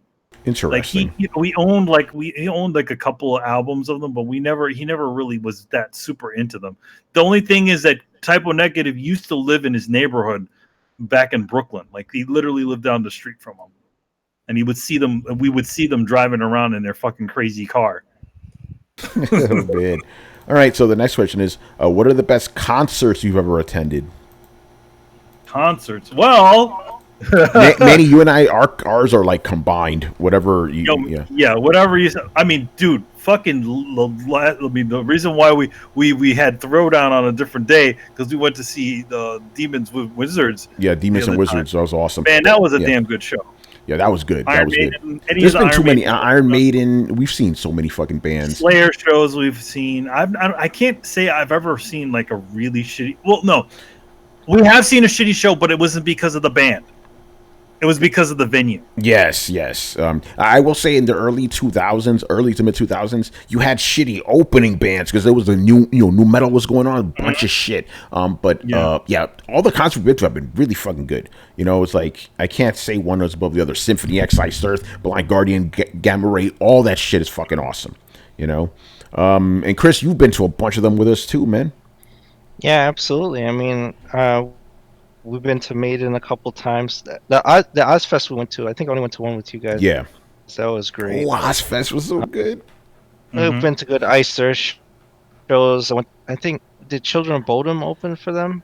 And yeah, remember we went all the way out to like in Long Island for that one. Yeah, yeah, that's right. Yeah. Yeah. Remember we went to Poughkeepsie to go see Maiden and no, it was Megadeth and Ice Thirst. We're like, Ice Thirst is playing in fucking New York. We gotta go. That was awesome. All right, Carlos. Yeah, that was with Mike. Yeah. What concerts have you been to, and what was your favorite ones? Probably my favorite one is I went to go see Paul McCartney. I'm a huge Beatles fan and also Paul McCartney and a Wings fan, so yeah, that's probably my favorite. Yeah, I've been to a lot of concerts, especially like in my high school years. I used to go because I was all into the whole emo shit. Yeah. So you were emo? Yeah, kind of. Yeah, them but pants. no, but I did have long hair. And yeah, I used to go to a lot of. I watched Santana actually play. Nice. I would like to see Santana play. Yeah, it was during the Smooth. The revival. Yeah, it was just like the ocean. Yeah, they went with a band called a Mexican rock band called Maná. I don't know if you guys ever heard of them. No. No. Oh they're shit! pretty Big, popular. Big I want Mike, to see them play Black Magic Woman, man. Big Mike says Ozfest '98, man. I don't think we've been to that. The first one was '99. Did we go to '98? No, we didn't go to that one. We started in 1999. That's when we started going. And we went all the way up to like 2006. It was crazy. By the way, Tony, is this the is there another question that asks specifically about metal? No, this is it. Oh, okay. Yeah, this is so it. I'll just mention that I went to go like the only metal shit that I saw ever was Anthrax and Rob Zombie. I don't even know if they're metal actually. Or Anthrax is very fucking metal. That's Anthrax is very metal. So shout out to them. Yeah. By the way, I changed the question to just concerts in general. Yeah, it was a metal concert. Exactly. We wanted to make it a little more universal. Exactly. All right. Okay, gotcha. Brett, what was the best concert you ever attended? I used to love Little Hole. I said I used to love Little Hole. I've been to a ton of them. So it's. Sorry, man. Every single time you say what you're supposed to say, it cuts. Yeah, he said little hole in the wall concerts. That's what I heard. Okay. Yeah. Yeah. I used to go to little hole in the wall punk rock shows. Oh, okay. All the time. And those were a lot of my favorite. Flogging Molly puts on a really good show, but I kind of have to give it in terms of like most epic to the time we were in San Diego Comic-Con and got to go on an aircraft carrier to have Death Clock fly in by helicopter and play. Oh, you got to see Brendan Small. Yeah. We seen Death Clock. Oh, but that come on, aircraft carrier, get the fuck out of here. That's awesome. Yeah, and they brought them in by helicopter, which were like, we're so. It's like they'll be here. It's like, yeah. What's going on? They flew them in like 7 helicopters at a. Damn, he keeps cutting out. But yeah, that's some real Death Clock shit, because that's the shit they would do in the actual show. Like, they would just fly him in and shit. That's awesome. We saw them with Mastodon. Yes, yeah. I actually worked on 2 seasons of Metalocalypse. The Doomstar Requiem, which was the latest one, and then the one before it. Nice. Right. Brian. I've only ever been to one, which was Macklemore, and that's about it. I'm sorry, Brian. Oh, shit. That's the thing. I'm not really like a concert guy, so not my thing. All right. Well, it's not that. It's that you went to go see Macklemore. I don't think he's that bad. I honestly don't think he's that bad. Hey, he's the Seattle hometown hero, man. Don't talk shit about him when I'm in here. Aren't you from Japan? Okay, we can go that route. All right, Lorraine, go ahead, Ben, since you're talking. My favorite concert of all time was Macklemore, man. When he looked me in the eye, really? Just start. No, I'm just playing. My favorite concert was Saba. I don't know how familiar you are with rap, but like wait, Saba Rank? It's Saba. That's Saba. He came with his cousin Jin Do, his brother Joseph Chilliams. They all put on a great show, and they had like lots of songs featuring each other. So it was great to see like all those good songs coming together with all of them on stage. So yeah. Nice. Riku-san won. Java. I ain't got nothing for you niggas. I'm sorry. So good. Like, you never been to a concert? Nope, never been to one. Probably never will. Oh, shit. Man. All right, next question. This one's controversial. Black Metal Gamer wants to get us in trouble, I swear to God. He goes, okay, what is your female preference, or male, no judging, as far as race, body type, and hair color? So it's, what do you find attractive in a female? Tony, I have an answer, but I'm telling you after the show. I have a place. I'm just gonna say this. I have a definitive answer. I'm not answering this shit because I'm not trying to get in trouble. If it's what I'm damn right. Yeah, I'm not answering that. I'm just gonna say, who's gonna actually answer this? Who's that? Who's? Let me go, man, because I ain't scared of these motherfuckers. No. I like me a mulatto girl. I like all the girls, but like if I mulatto. No, that's the offensive term for mixed people, man. Come on. Yeah, whatever, man. I like me a mulatto girl. Oh no. Like nice and light skinned mulatto girl. There you go. All right, I'm gonna move on. I'm moving on right now, man. Sneaking past this shit, fucking Black Metal Gamer trying to get us in trouble. I have an answer. Oh, go ahead, Brian. It doesn't matter how they are on the outside, is what matters on the inside. Thank you. Lord. There you go, Brian. That matters most. Man, there you go. It's the heart, right? Yeah, it's on the inside that counts. There you go, Brian. That's all right. I'm gonna be on the inside. Yeah. Yo, by the way, I just want to state this for the record. If this was Throwdown 5 years ago, I still would not have answered this fucking question. So leave it at that, you know. All right. Who the fuck is this guy, man? Some asshole. Eurocard 9. Fuck is this guy? I'm not answering this shit. All right, moving on to Lego Bro. All right, fucking around. You know? All right, so his first question is, or Carlos' first question, what is your favorite album of all time? Oh, shit. Fuck. Oh, shit. I can't answer this question because I'm like, you know how many albums I love, bro? It's crazy. Who asked that question? That's messed up. No, this motherfucker, man. Some asshole, you know? Someone who is not the manga god. You know? The anime guy. I heard they call him the anime guy. Oh, Lord. I heard this dude's not even Mexican, man. He faking it, man. Oh, shit. Oh, shit. Okay, I think I can put one out there. From the top of my head, I would say Child's Creepy Nose because of the internet. Oh, no, come on, man. I thought you were going to say the Awaken My Love. I was going to be like... Oh, Awaken My Love is close up to that, too. Yo, Awaken My Love is one of the best albums to come out this fucking century, man. Agreed. Because the internet is pretty good too, though. But all right, I like Charles Gambino when he raps and sings, and he only sings on "Awaken My Love." Is that what 3005's in it, right? Or no, it's in because of the internet. You're all talking Korean right now. Yeah, I have no idea what's going on. Anyway, Brian, go ahead. What's your favorite album of all times? I don't know. I really don't know.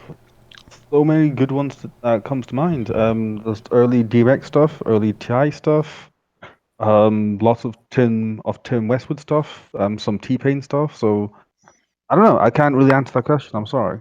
Yo, Brian, have you seen T-Pain's Tiny Desk concert? No. Go watch it. It'll change your life. Okay. All right.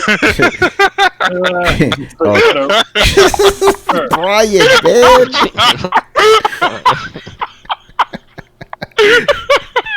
Stop listening to Carlos laugh now. Oh my god. You just slapped me. It's the Throwdown 250. Yo, let's go, son. Jesus Christ, he's still going. I wonder what the next person. Somebody stop this man. Okay. Damn. Yo, that was legit though. The way he said okay, the only thing I'm picturing in my head is Saitama. That's the only thing I'm picturing in my head. I just think of it if Carlos like threw up a volleyball in the air and then Brian just went back and hit it back at him, he just hit him right in the face with it. Like that. I need to give him that expression. Yeah, I want to give a shout out to Sketch. He says, he says the 36 Chambers by Wu-Tang, man. There you go. Oh yeah, great fucking album. Oh my god, I'm crying right now. That was too funny. Jesus Christ. All right, Chris, your turn now. Man, it's tough because I like some albums. Like, I mean, I love like Rust in Peace. I love Power Plant. I mean, a couple made in like Power Slave is great. Great. You know, Peace Cells, like, damn. Sepultura, I love Roots. I love Chaos AD. Shit. But I can. But if you saw as the top one, it's just tough. It's hard. Yeah, it's Hate hard. Breeder, I love for Children of Bodom.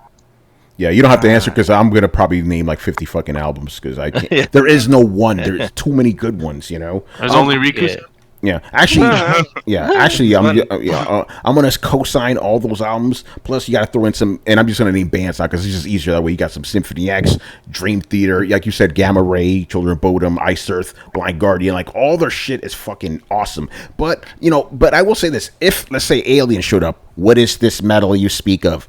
I'm gonna give him a copy of Judas Priest Painkiller. Like, this is metal. This is like this shit. When you play it in your Alien CD player, it will melt your spaceship. Just be careful. like it is molten metal. And then they would declare war on us, and you just started like a intergalactic war. Yeah, it's like fuck. I should have played some Spice Girls for him or something. You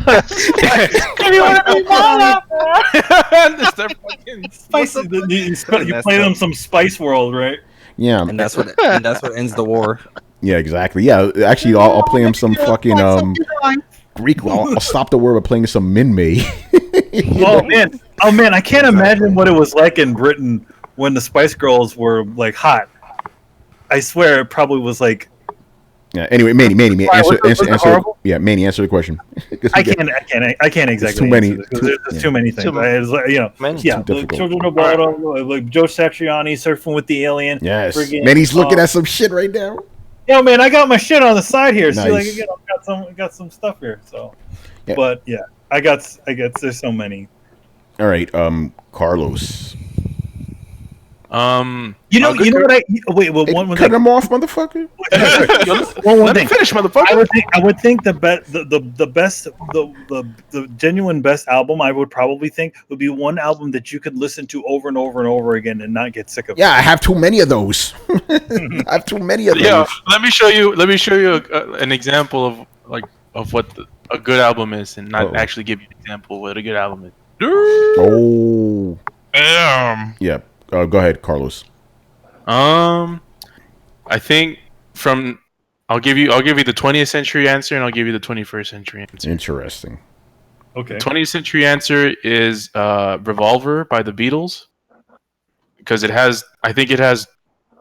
fucking ahead of its time, and it has so many fucking different types of song. Like, you don't know what fucking genre these fucking dudes played just listening through that whole album. Like, they could either do fucking ballads. They can do fucking orchestral songs. They could do fucking hard rock songs. Like, they're psychedelic songs. They're all over the fucking place, and I fucking love that. A fucking kid song. That's where Yellow Submarine came from. So, yeah, that's my 21st century one. 20th century one. And my 21st century one is it's an album. It recently came out, actually, 3 years ago. It's called Blonde by Frank Ocean. And you guys ever heard of it? Okay, let's go. Yo, Larray, you about that life, son? I am that the life. music god. The music god. Yeah. Anyway, you guys should pick that up afterwards. Brett, what's your favorite album of all time, if you have one? Kesabi Night. Damn it, you cut out Kesabi Night. Never heard of that. Kesabi Night by Streetlight Manifesto. Okay. I have no idea what's Mike tonight. Yeah, it's probably Discord being stupid. All right, so moving on here. If you had to live somewhere that's not your hometown, without any financial concerns, where would you choose to live? I'm gonna go first. Carlos, you're gonna hate me. All right, I live in Flushing, Queens, right? So if I had money, look in Brooklyn. I would fuck Brooklyn. Get out of here with that bullshit. I would love to live in Fresh. I live in Fresh Meadows. Whatchamacallit, Forest Hills, because the train station's right there. So that's where I would like to. Plus, it's just really nice. I like that area. They have all those fancy houses on the way up there, right? Yeah, they do. No restrictions here. I'll live in one of those fancy houses. You know? Yeah. Yeah. With all the Jewish people. Tony, you're right. Man. I fucking answer. Well, I told you. Hey, listen, you gotta be specific, Carlos. You know. So yeah, you said your hometown. Yeah, my hometown is Flushing. I'm gonna go to Forest Hills, where Spider-Man's from. You know. All right, Manny. What about you? Yeah. Oh, geez, where would I live?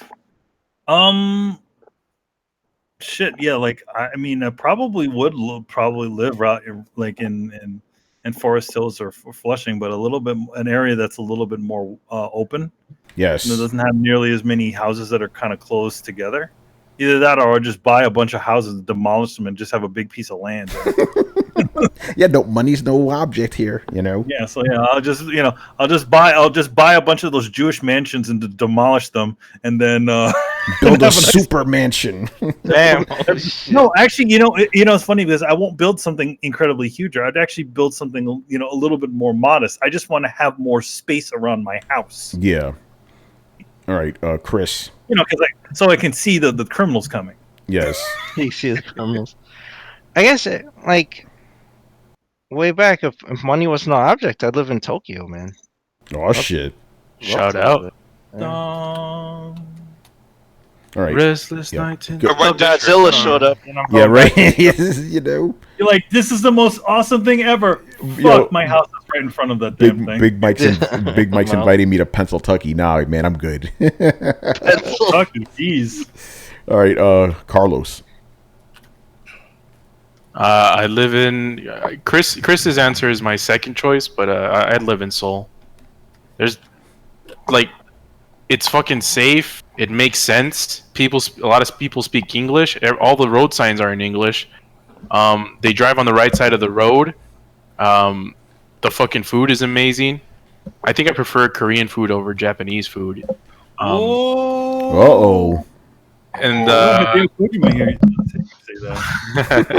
oh, don't let me see you in the streets. Uh-oh. Whoa, wow, wow, wow. I will shake your hand. You will shake his hand? Word, damn. Damn. Yeah, so I'd live in Seoul. More specifically, Gangnam. It's like a district there. Interesting. Mr. Brett.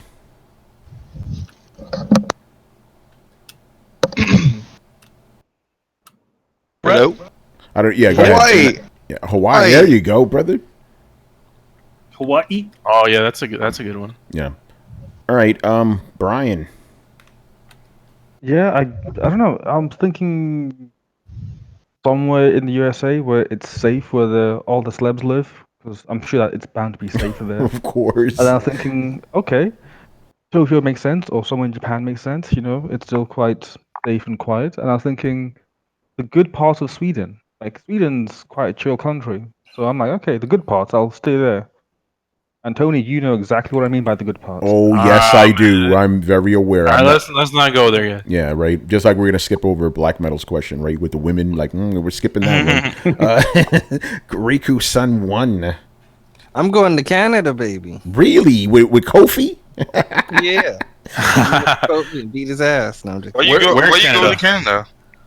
Man, anywhere in Canada is fine. I heard Toronto is sick and Vancouver is pretty sick. Don't go to Chick-fil-A in Toronto, though. Brian, you know what I'm talking about. Don't go to Chick-fil-A in Toronto, son. Why are you going to Canada, Riku-sama? I just want to get out of America, low-key.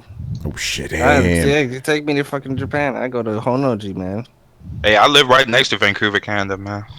Vancouver. I heard that place is fucking expensive. It's like you said money ain't a thing. Yeah. No, I know, but I'm just stating a fact. He said for living though. Yeah, for living. Yeah, it's gonna be expensive around that shit. So I don't know. Yeah. All right, Lorraine. And I'd be remiss as the manga god. You already know. If I didn't say Tokyo, Japan, and I'd be in the Shibuya district. Nice. Oh yeah. Roppongi? Hey, I've been in Roppongi, man. It's lit over there. Yo, by the way, I love the fact that me and Manny literally like, hey, I wanted to live a couple of bus stops away from where I live now. Like, hey, it's a very pedestrian sort of way of thinking. Well, Manny, let's just be honest. We already live in New York, man. Fuck out of here. We're already good. Like, I just want to live in a nicer part of New York, you know? Yeah, man. Y'all live in one of the best cities in the States. Yeah, man. like I'm not leaving. Get out of here. Fuck out of here. There you go. That's the style, man. All right. Where the fuck are we? Last question, Carlos, and he had to put a stipulation because I almost trolled him with this one. Don't troll me. Did you say on there? Which member of the panel, and this is the stipulation, someone other than yourself, do you think closest resembles you? Because my original answer, like, who closest resembles me on Throwdown? Me. I resemble myself. You know, that was going to be I shouldn't have said nothing. That would have been my fucking answer. Yeah, I'm glad you said that, man, because I don't want two of those answers in a row. Okay. So Lorraine, you think Manny resembles you the most? Oh, I'm not me. I thought you were talking about yourself. No. I'm sorry. I thought it was like Rami Death. No. Who on this panel do you think most resembles you? I would have to say Riku Sanwa. Oh. Why? Because you're black? You didn't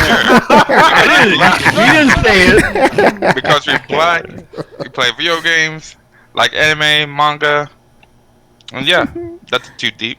Yo, man, you twins. Yeah, right. Riku, what's your answer? Honestly, I was gonna say Carlos, because Carlos is heavy on you motherfuckers with Fate, as I am heavy on motherfuckers with anything that I like. Yep. So. All right. And then the whole manga and anime thing. Yeah. The manga god. All right. Yeah. Brian. By the way, it's really easy to like find out who I want to go to next. Like, I'll just go in the grid. Yeah, Brian. Who do you think resembles you the most? I don't know. Maybe Brett. Like, we both have this cynical view on things, and we both like just overanalyze the crap out of stuff. I can agree with that statement. Okay, so Brian's your answer, Brett. But it's torn between Brian and Carlos. Depends on the day. All right. Depends on the day. Chris. Shit. I don't know. By the way, that's my answer. Like, I'm sorry, none of you guys are like me. Like, you know what I'm saying? So that's my answer. Like, nah, none of you guys. Sorry. You know. Well, like the most like you though is none of you guys are even remotely like me though. You know what I'm saying? Honestly, I would say the closest person is probably Manny. Manny's too low key compared to me though, man. You know? Yeah, but I mean he can still resemble you in some other aspects. I think like, you guys like you said with Carlos. The only thing I said in comparison was like, you know, that one aspect. But yeah, it doesn't have to be like identical. Oh, if you're gonna go with that, then Manny and Chris easily, because they both like metal, they like video games. They're both old motherfuckers like me. You know. All right, so there you go. Because just most similarities. Yeah. All right, so I'm gonna go with both of those guys then. Chris, I think did you go already? I know you did. No, you didn't know. Yeah. Like if we go along that lines, I guess, we're kind of the closest to each other. Like, you, me, and Manny kind of think alike on a lot of stuff. Yeah, New Yorkers, man. You already know. Manny. I would add both you guys and Adam. Adam, yeah. Adam, you know what? Attitude-wise, Adam's the closest because he's fucking crazy. You know, so he's definitely close to me. Yeah. I obviously don't know Adam as much as Manny does, but I would say Manny and Adam are polar opposites. Oh, they are. But they like the same shit. Like, here's the thing. Like, it's okay. This is the way our existence was. He was always the outgoing one. I was always the kind of quiet one. But I think in those sorts of senses, we filled in that other person's side when we used to hang out. So you complement each other. Exactly. The yin and yang. That's pretty much me and Manny's relationship. When we go out, he's the calm one. I'm the crazy guy. You know. Carlos, this is going to be interesting. I want to know your answer. So, it's a hard question. That's why I asked it. I'm not completely sure. I haven't thought about it since I asked it, but like Riku mentioned, because I didn't think about that aspect. Like Riku, I think resembles a lot because we both have this like really similar interest, and we're both like charismatic about our interests, and we try to sort of we try to get people to sort of experience what we experience in a way. But I also think Brian, I'm a lot like Brian. So like Brian's like I like to think that Brian's like a low key me. But I don't know. Maybe I'm just projecting things. Yeah. All right. Okay, so we've hit the 3-hour mark. I'm gonna leave this up to you guys. We have 5 more questions to go. Do you want to keep going? Sure, why not? We can do a rapid fire. If We can. Okay, so we'll do that. Also, I do want to say, since it is officially 9/9/2019, shout out to the Sega Dreamcast. Shout out to the Dreamcast. Oh, that's right. Yeah, all right, so we'll do a little bit more rapid fire. Although this first question is like, we're going to just knock it out anyway. Lego Bro, he just joined us on Discord. Welcome to the Discord, brother. He's been a fan of ours forever. I'm glad he's finally there. His first question, are any of you guys playing Remnant from the Ashes? It's a Souls game with guns. I've never heard of this game until you asked the question, so no. I've heard of it. I've seen gameplay. I've heard mixed things, and I'm not interested in it. I'm not going to necessarily say I'm burnt out with the Souls games, because if Dark Souls 4 dropped today, I'm playing it, or Neo 2. I'm not burnt out of the franchise, but I think I am burnt out of new games in that genre. Like, if it ain't Neo and it ain't Dark Souls, I kind of don't want to play it. Oh, shit. Yeah. By the way, you guys in the chat are getting a taste of the old. This is the reason why we stopped doing pop culture and only limited to 2 questions, because this was regular all the time for this show. We're giving you a taste of what the show would turn into when we get a lot of questions. Yeah, exactly. That's why we limited the questions to like 2. Yeah, and that's why we split off around your questions to its own show. Yeah, but hey, it's a celebration, bitches. All right. Yeah. Next question. Okay. Does the ray tracing feature for next gen consoles have you guys intrigued? Here's my question. I thought ray tracing was already a thing. Ray tracing is a thing, but it was used to be handled by software. Now it's being handled by hardware. Oh, is that the essentially difference? Alleviating a lot of the issues. Yeah, because I remember Jagon talking about ray tracing. I remember that. Yeah, you can do. But the thing is, go ahead. Go ahead. No, you could do it, but it was just stupidly expensive, and hence, like, CPUs and GPUs would just slow the hell down. So now they made it somewhat affordable. Now they made it somewhat okay to run on modern day hardware, so hence it's now being a thing. From my point of view, I honestly don't really care that much. I'd rather see other things be enhanced. Like, I'm sick and tired of this like constant pursuit of just like make things look more shiny. Like, I don't like. You make things look as shiny as you want, but if it's a pile of shit, it's just a shiny piece of shit. You're just shining a turd, to coin a phrase. Fair enough. Yeah, I don't know. Yep. Go ahead. Any other thoughts? No, I was just agreeing. Yeah. Any other thoughts on the ray tracing? I think it's a cool idea, but I do think it's a weird. It's also kind of becoming a buzzword a little bit. Yeah. Yeah, it's come into prominence now because of Control and all that, Manny, is it the blast processing? It is. Here's the thing. Every generation, even whether we will admit it or not, has one buzzword that is always connected with it. This next generation. This next generation is what is it? It's ray tracing. What was the last generation? This generation. What was the one for this generation? Was this generation? Was it DDR RAM? Yeah, GDDR. Yeah. I thought it was gonna be. I thought this one was the cloud. That was the beginning. That was the beginning. Xbox had a bunch. Secret Sauce, Direct. TV. Secret Sauce. They had a lot of blast processing going on in their marketing campaigns. Man, ain't that the truth? Sauce, what the fuck, yo? All right. The last 3 questions are all from. He changed his name again. I could read this one though. Oh. 86 on Metacritic is unacceptable horseshit. That's his name. Oh my god, man. Too soon. Yo, Riku, some of these guys like names I can't even say on air. I'm like, yo, bro, chill. But this one I could say. But it's funny. His first question is kind of the opposite of his name. He goes, with Gears of War 5 being well received by fans and critics with a great score of 86 on Metacritic, do you think Xbox games will maintain this grade of quality and the days of mid-tier or trash games are over? So yeah, do you think they could keep this momentum up? Because, aside from some issues I've heard about Gears of War 5, people seem to really like it. And contrary to popular belief, 86 is a good fucking score. It's crazy. People treating 85 and 86 like the new 69 or some dumb shit. It's stupid. It's like the score starts at 90 now, one thing with the Gears of War, I'm hoping that they can keep that momentum. You know what I mean? Yeah. It really does seem like they're trying their hardest. Microsoft in general needs momentum. Yeah, I feel like they need a little bit. Like they need some. Like I'm. Is the thing, like I don't like, even though I don't own an Xbox, I like to see them doing stuff. Like oh wow, they're doing this. Oh wow, they're doing this. But then like you're just seeing that, like, all these missed opportunities. I was like, yo guys, come on, you could do it. You could do it. Yeah, I don't know if they're gonna keep the momentum. I'm just being real. Like I don't see any.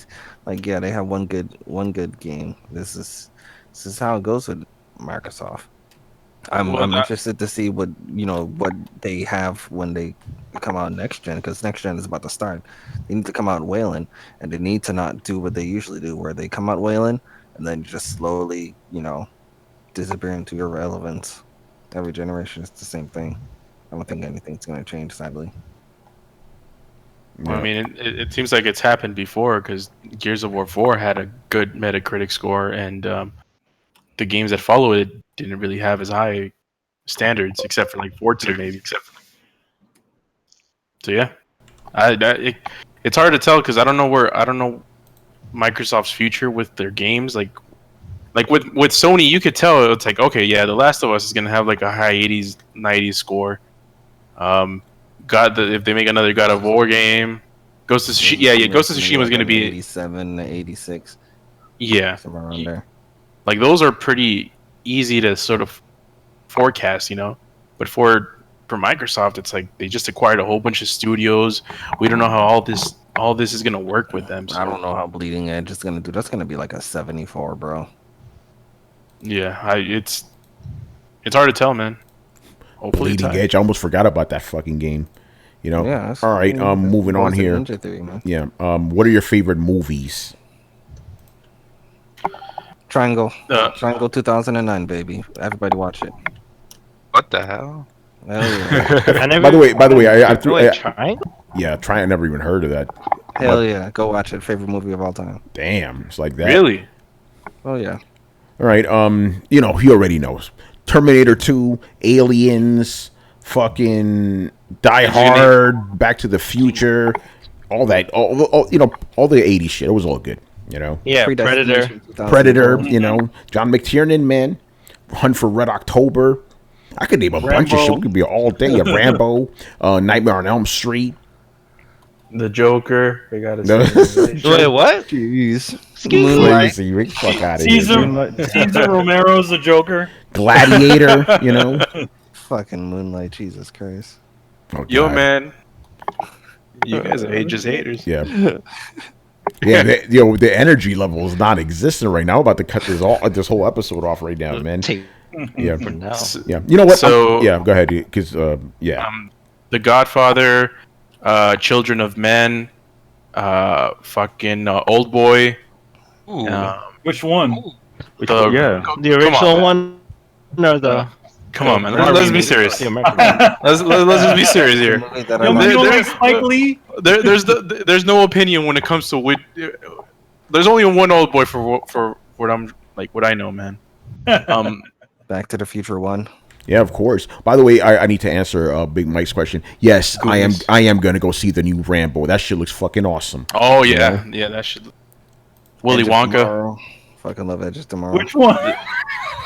Yeah, which one? Oh, you said there's only one Edge of Tomorrow. You said Edge of Tomorrow? Oh my gosh, Riku.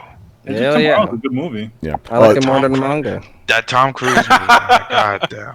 How dare you speak to the manga like that? Yo, Sketch. Bro, by the way, Sketch asked which Dread was better, the 95 one or the new one. Come on, son. Come on, son. Come on, son. Come on, one with son. Carl Urban. Yeah. By the way, one with Carl Urban. Yeah. Yeah. By the way, Dread was fucking amazing. The Carl Urban one was so good. I'm surprised they haven't make a sequel for that. Well, nobody saw the movie. That's the problem. It was just us guys in here. We were the only guys that saw it. It reminded me of The Raid. Yeah, a lot of people say that. I think that's what they were trying to go for too. There's just so many good You didn't movies. say fucking animated movies, fucking Aladdin. I like Batman Beyond movie. Oh, you never say anime movies. Oh, Fate no. Stay Night, Heaven's Feel. Here we go. I'm gonna fucked up. Yeah, I'm gonna cut myself with anime because anime movies I'll go off. You already know Riku, but I'll stop myself. All right, The Garden of Words. Yeah. A silent voice. Have you seen the silent voice, Riku? Yes, I have. Very good. The John Wick trilogy says sketch. All right, let's get to the last one. You motherfuckers, everybody wants to go home now. I didn't go yet. Go ahead, man. I didn't go. I would like to say Edge of Tomorrow. That's like the best Tom Cruise movie. Tom Cruise has been on point for the last few years. Oblivion was a good one too, man. Yeah, that's what I'm saying. He's been on point for the last few years. Yeah. So I wanted to say also Exception, Battle Royale, Scott Pilgrim, Get Out. And that's all I can think of right now. Yeah. Yeah, you know what? I'll go down the line. Good movies? Yeah, Brian, name some movies you like, man. Jurassic Park, love that. Oh, yes. 2, amazing. Is it Raid Redemption? Yeah, Raid Redemption. Love that one. Sequel? Carlos? No, sorry, Yes. the Raid. Not Raid Redemption. Yeah, I thought that Carlos might know that. Again, I love me some MCU. There's only one MCU film that I think is by far the best. Please don't say Age of Ultron. Here we go. Oh no, better than Age of Ultron, hands down. Age of Ultron too. Captain Captain Marvel, right, Brian? Yeah, Captain Marvel. Yeah, man. I did like Shazam though. Shazam was really quite cool. Shazam's fun. I don't want to say it's my this favorite is movie. rather It's fun. controversial because people don't like it. But Man of Steel, I thought Man of Steel was good. It was good. I like Man of Steel. Yeah, it was good. Yeah. Film. That's not controversial. That's just your opinion. Yeah, I don't hate that movie.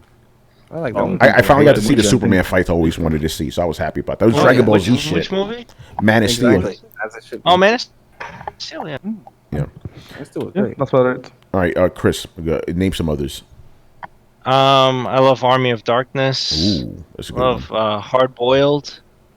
Better Tomorrow. Did anyone mention Die Hard?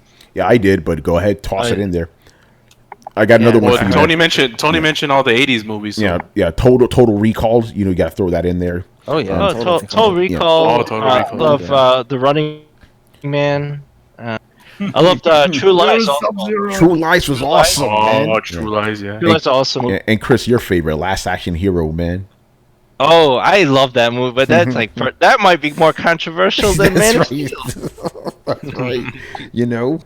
Also, I do want to say the original Planet of the Apes and the recent Planet of the Apes. All those shit. By the way, you know how hard it was to get Tony to watch those? Yeah, because Manny, I got burnt by the Marky Mark one, man. Yeah, the Tim Burton. Freaking terrible. I told you what he was like. Yo, it's not even really connected to the Marky Mark ones.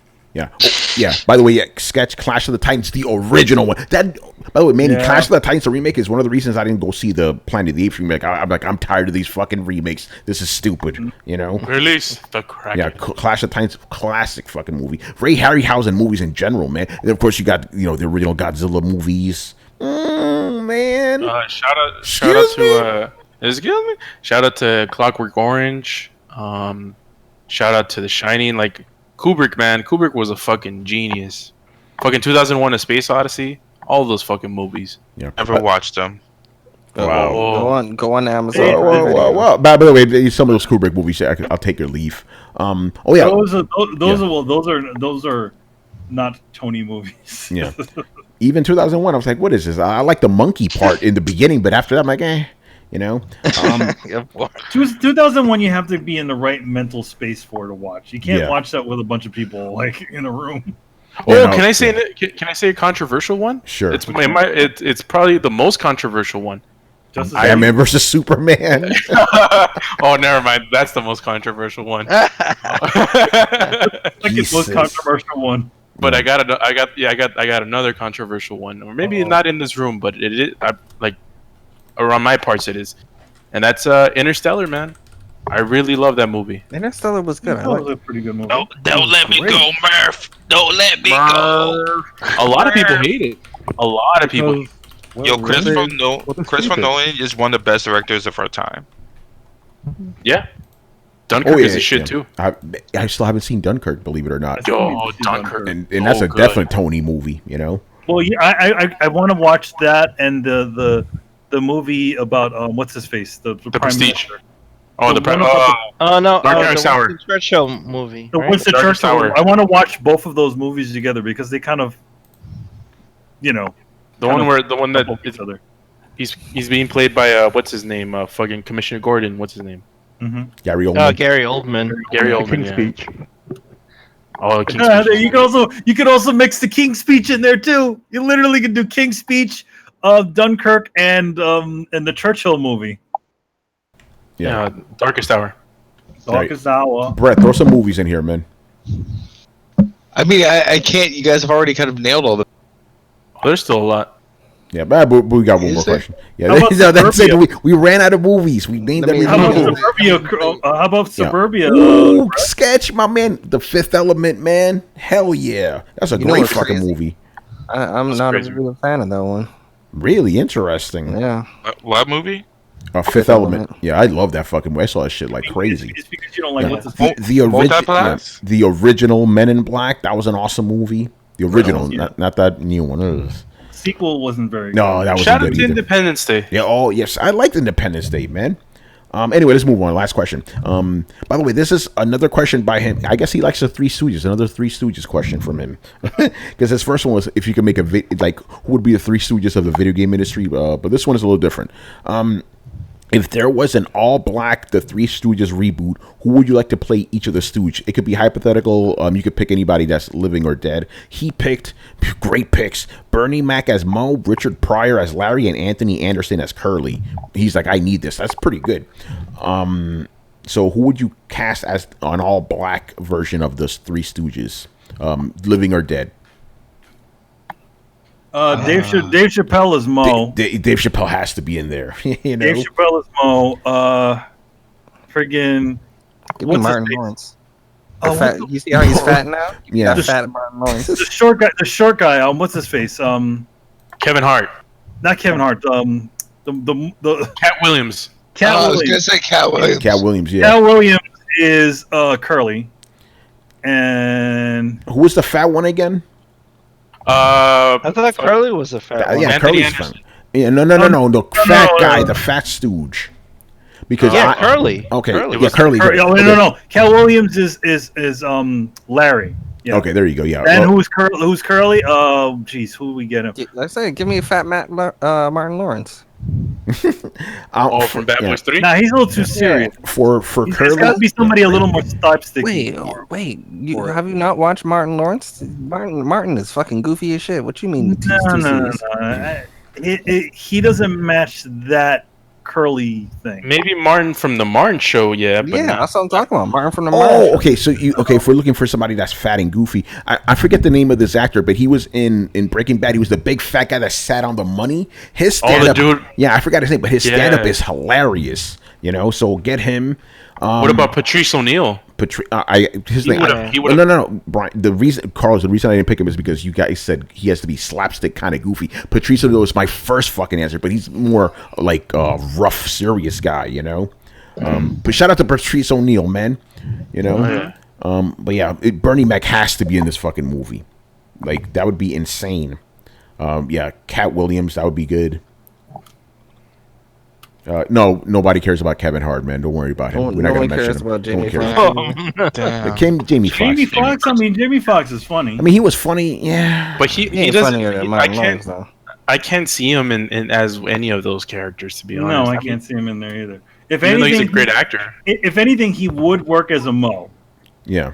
But well, I mean, that's about it. Like, because he's kind of a little serious. You know, I still can't take Jamie Foxx seriously just because of the In Living Color. Like, I still see him as Wanda and shit. Yeah, you know, remember Wanda and shit, you know? You know who would make a good Larry? Tommy Davidson. Oh, Tommy Davidson, man! Oh. Yeah, I haven't thought about him. When you mentioned Living Color, I'm like, oh shit, Tommy Davidson would be a perfect Larry. Yeah. Yeah, that would be good. That would be good. Yeah. All right, I think we're done here, people. A big-ass episode, anniversary edition, 5 years on the coalition. Pretty crazy that we're still keeping it going. We haven't missed a single episode, you know. That's how we do around here, man. And if we actually, Throwdown Your Questions is the only one we do have to skip sometimes for E3, but then we always make up for it, you know. So yeah, we'll do like an extra show or something like that. Charlie Murphy as Mo would be pretty funny, actually. What did Five Fingers say to the face? You know. So yeah, shout out to all the fans for sticking with us, man, and you know, hope you guys enjoyed it. Manny, we're gonna do a contest, I guess, next week when you're finally back home and stuff. Yeah, we're gonna do a little contest. We'll give away some stuff. I got lots of stuff here. I got copies of Excellence. I got some fun T-shirts. May have some games. Don't know. We shall see. we shall see. All right, man. So yeah, we're gonna wrap it up. So thank you for watching and listening. Leave us your questions in the Throwdown Discord server, and we'll answer them on next week's show. Subscribe to Throwdown on SoundCloud, iTunes, and YouTube. Follow us on Twitch, Twitter, and the Facebooks at Throwdown Show. Links are located in the description below. Once again, I was with Tony Polanco, and tonight I was joined by Emilio Lopez. I'll see you later, guys. And don't forget to pick up Excellence, and Contra's coming soon. Oh, shit. September 24th, people. Get ready. All right, Chris Seeley. Hey, take care, everyone. Carlos Romero. Oh, you know who it is. It's the anime guy. Brett Murdoch. It's been real, everybody. All right, Brian Manjoma. Brian don't want to say nothing, man. Damn. Motherfucking dead, yo. Damn, he wants to sleep. Probably on his way to work now. All right, and of course we got to thank our special guest, Mr. Riku-san 1. Hey, thanks for having me. Peace out, people. And of course, the manga god himself, Mr. LeRae Williams. Before I do my exit, I just want to say, does that man imitate me only every time I guest on here, or does he do that every time? It kind of happens all the time. But to be fair, though, you already know. Yeah, but to be fair, though, LeRae, we all do it. I love that stuck to y'all. You already know who he is, the manga god LeRae. Check me out. I'm gonna be watching Edge of Tomorrow tonight. Nice. All right, people. Have fun listening to us at work, man. Later, guys. Shout out to Adam. Later. Shout out to Brian. Fuck. Oh, shout out to Brian. Later, people. Later, people.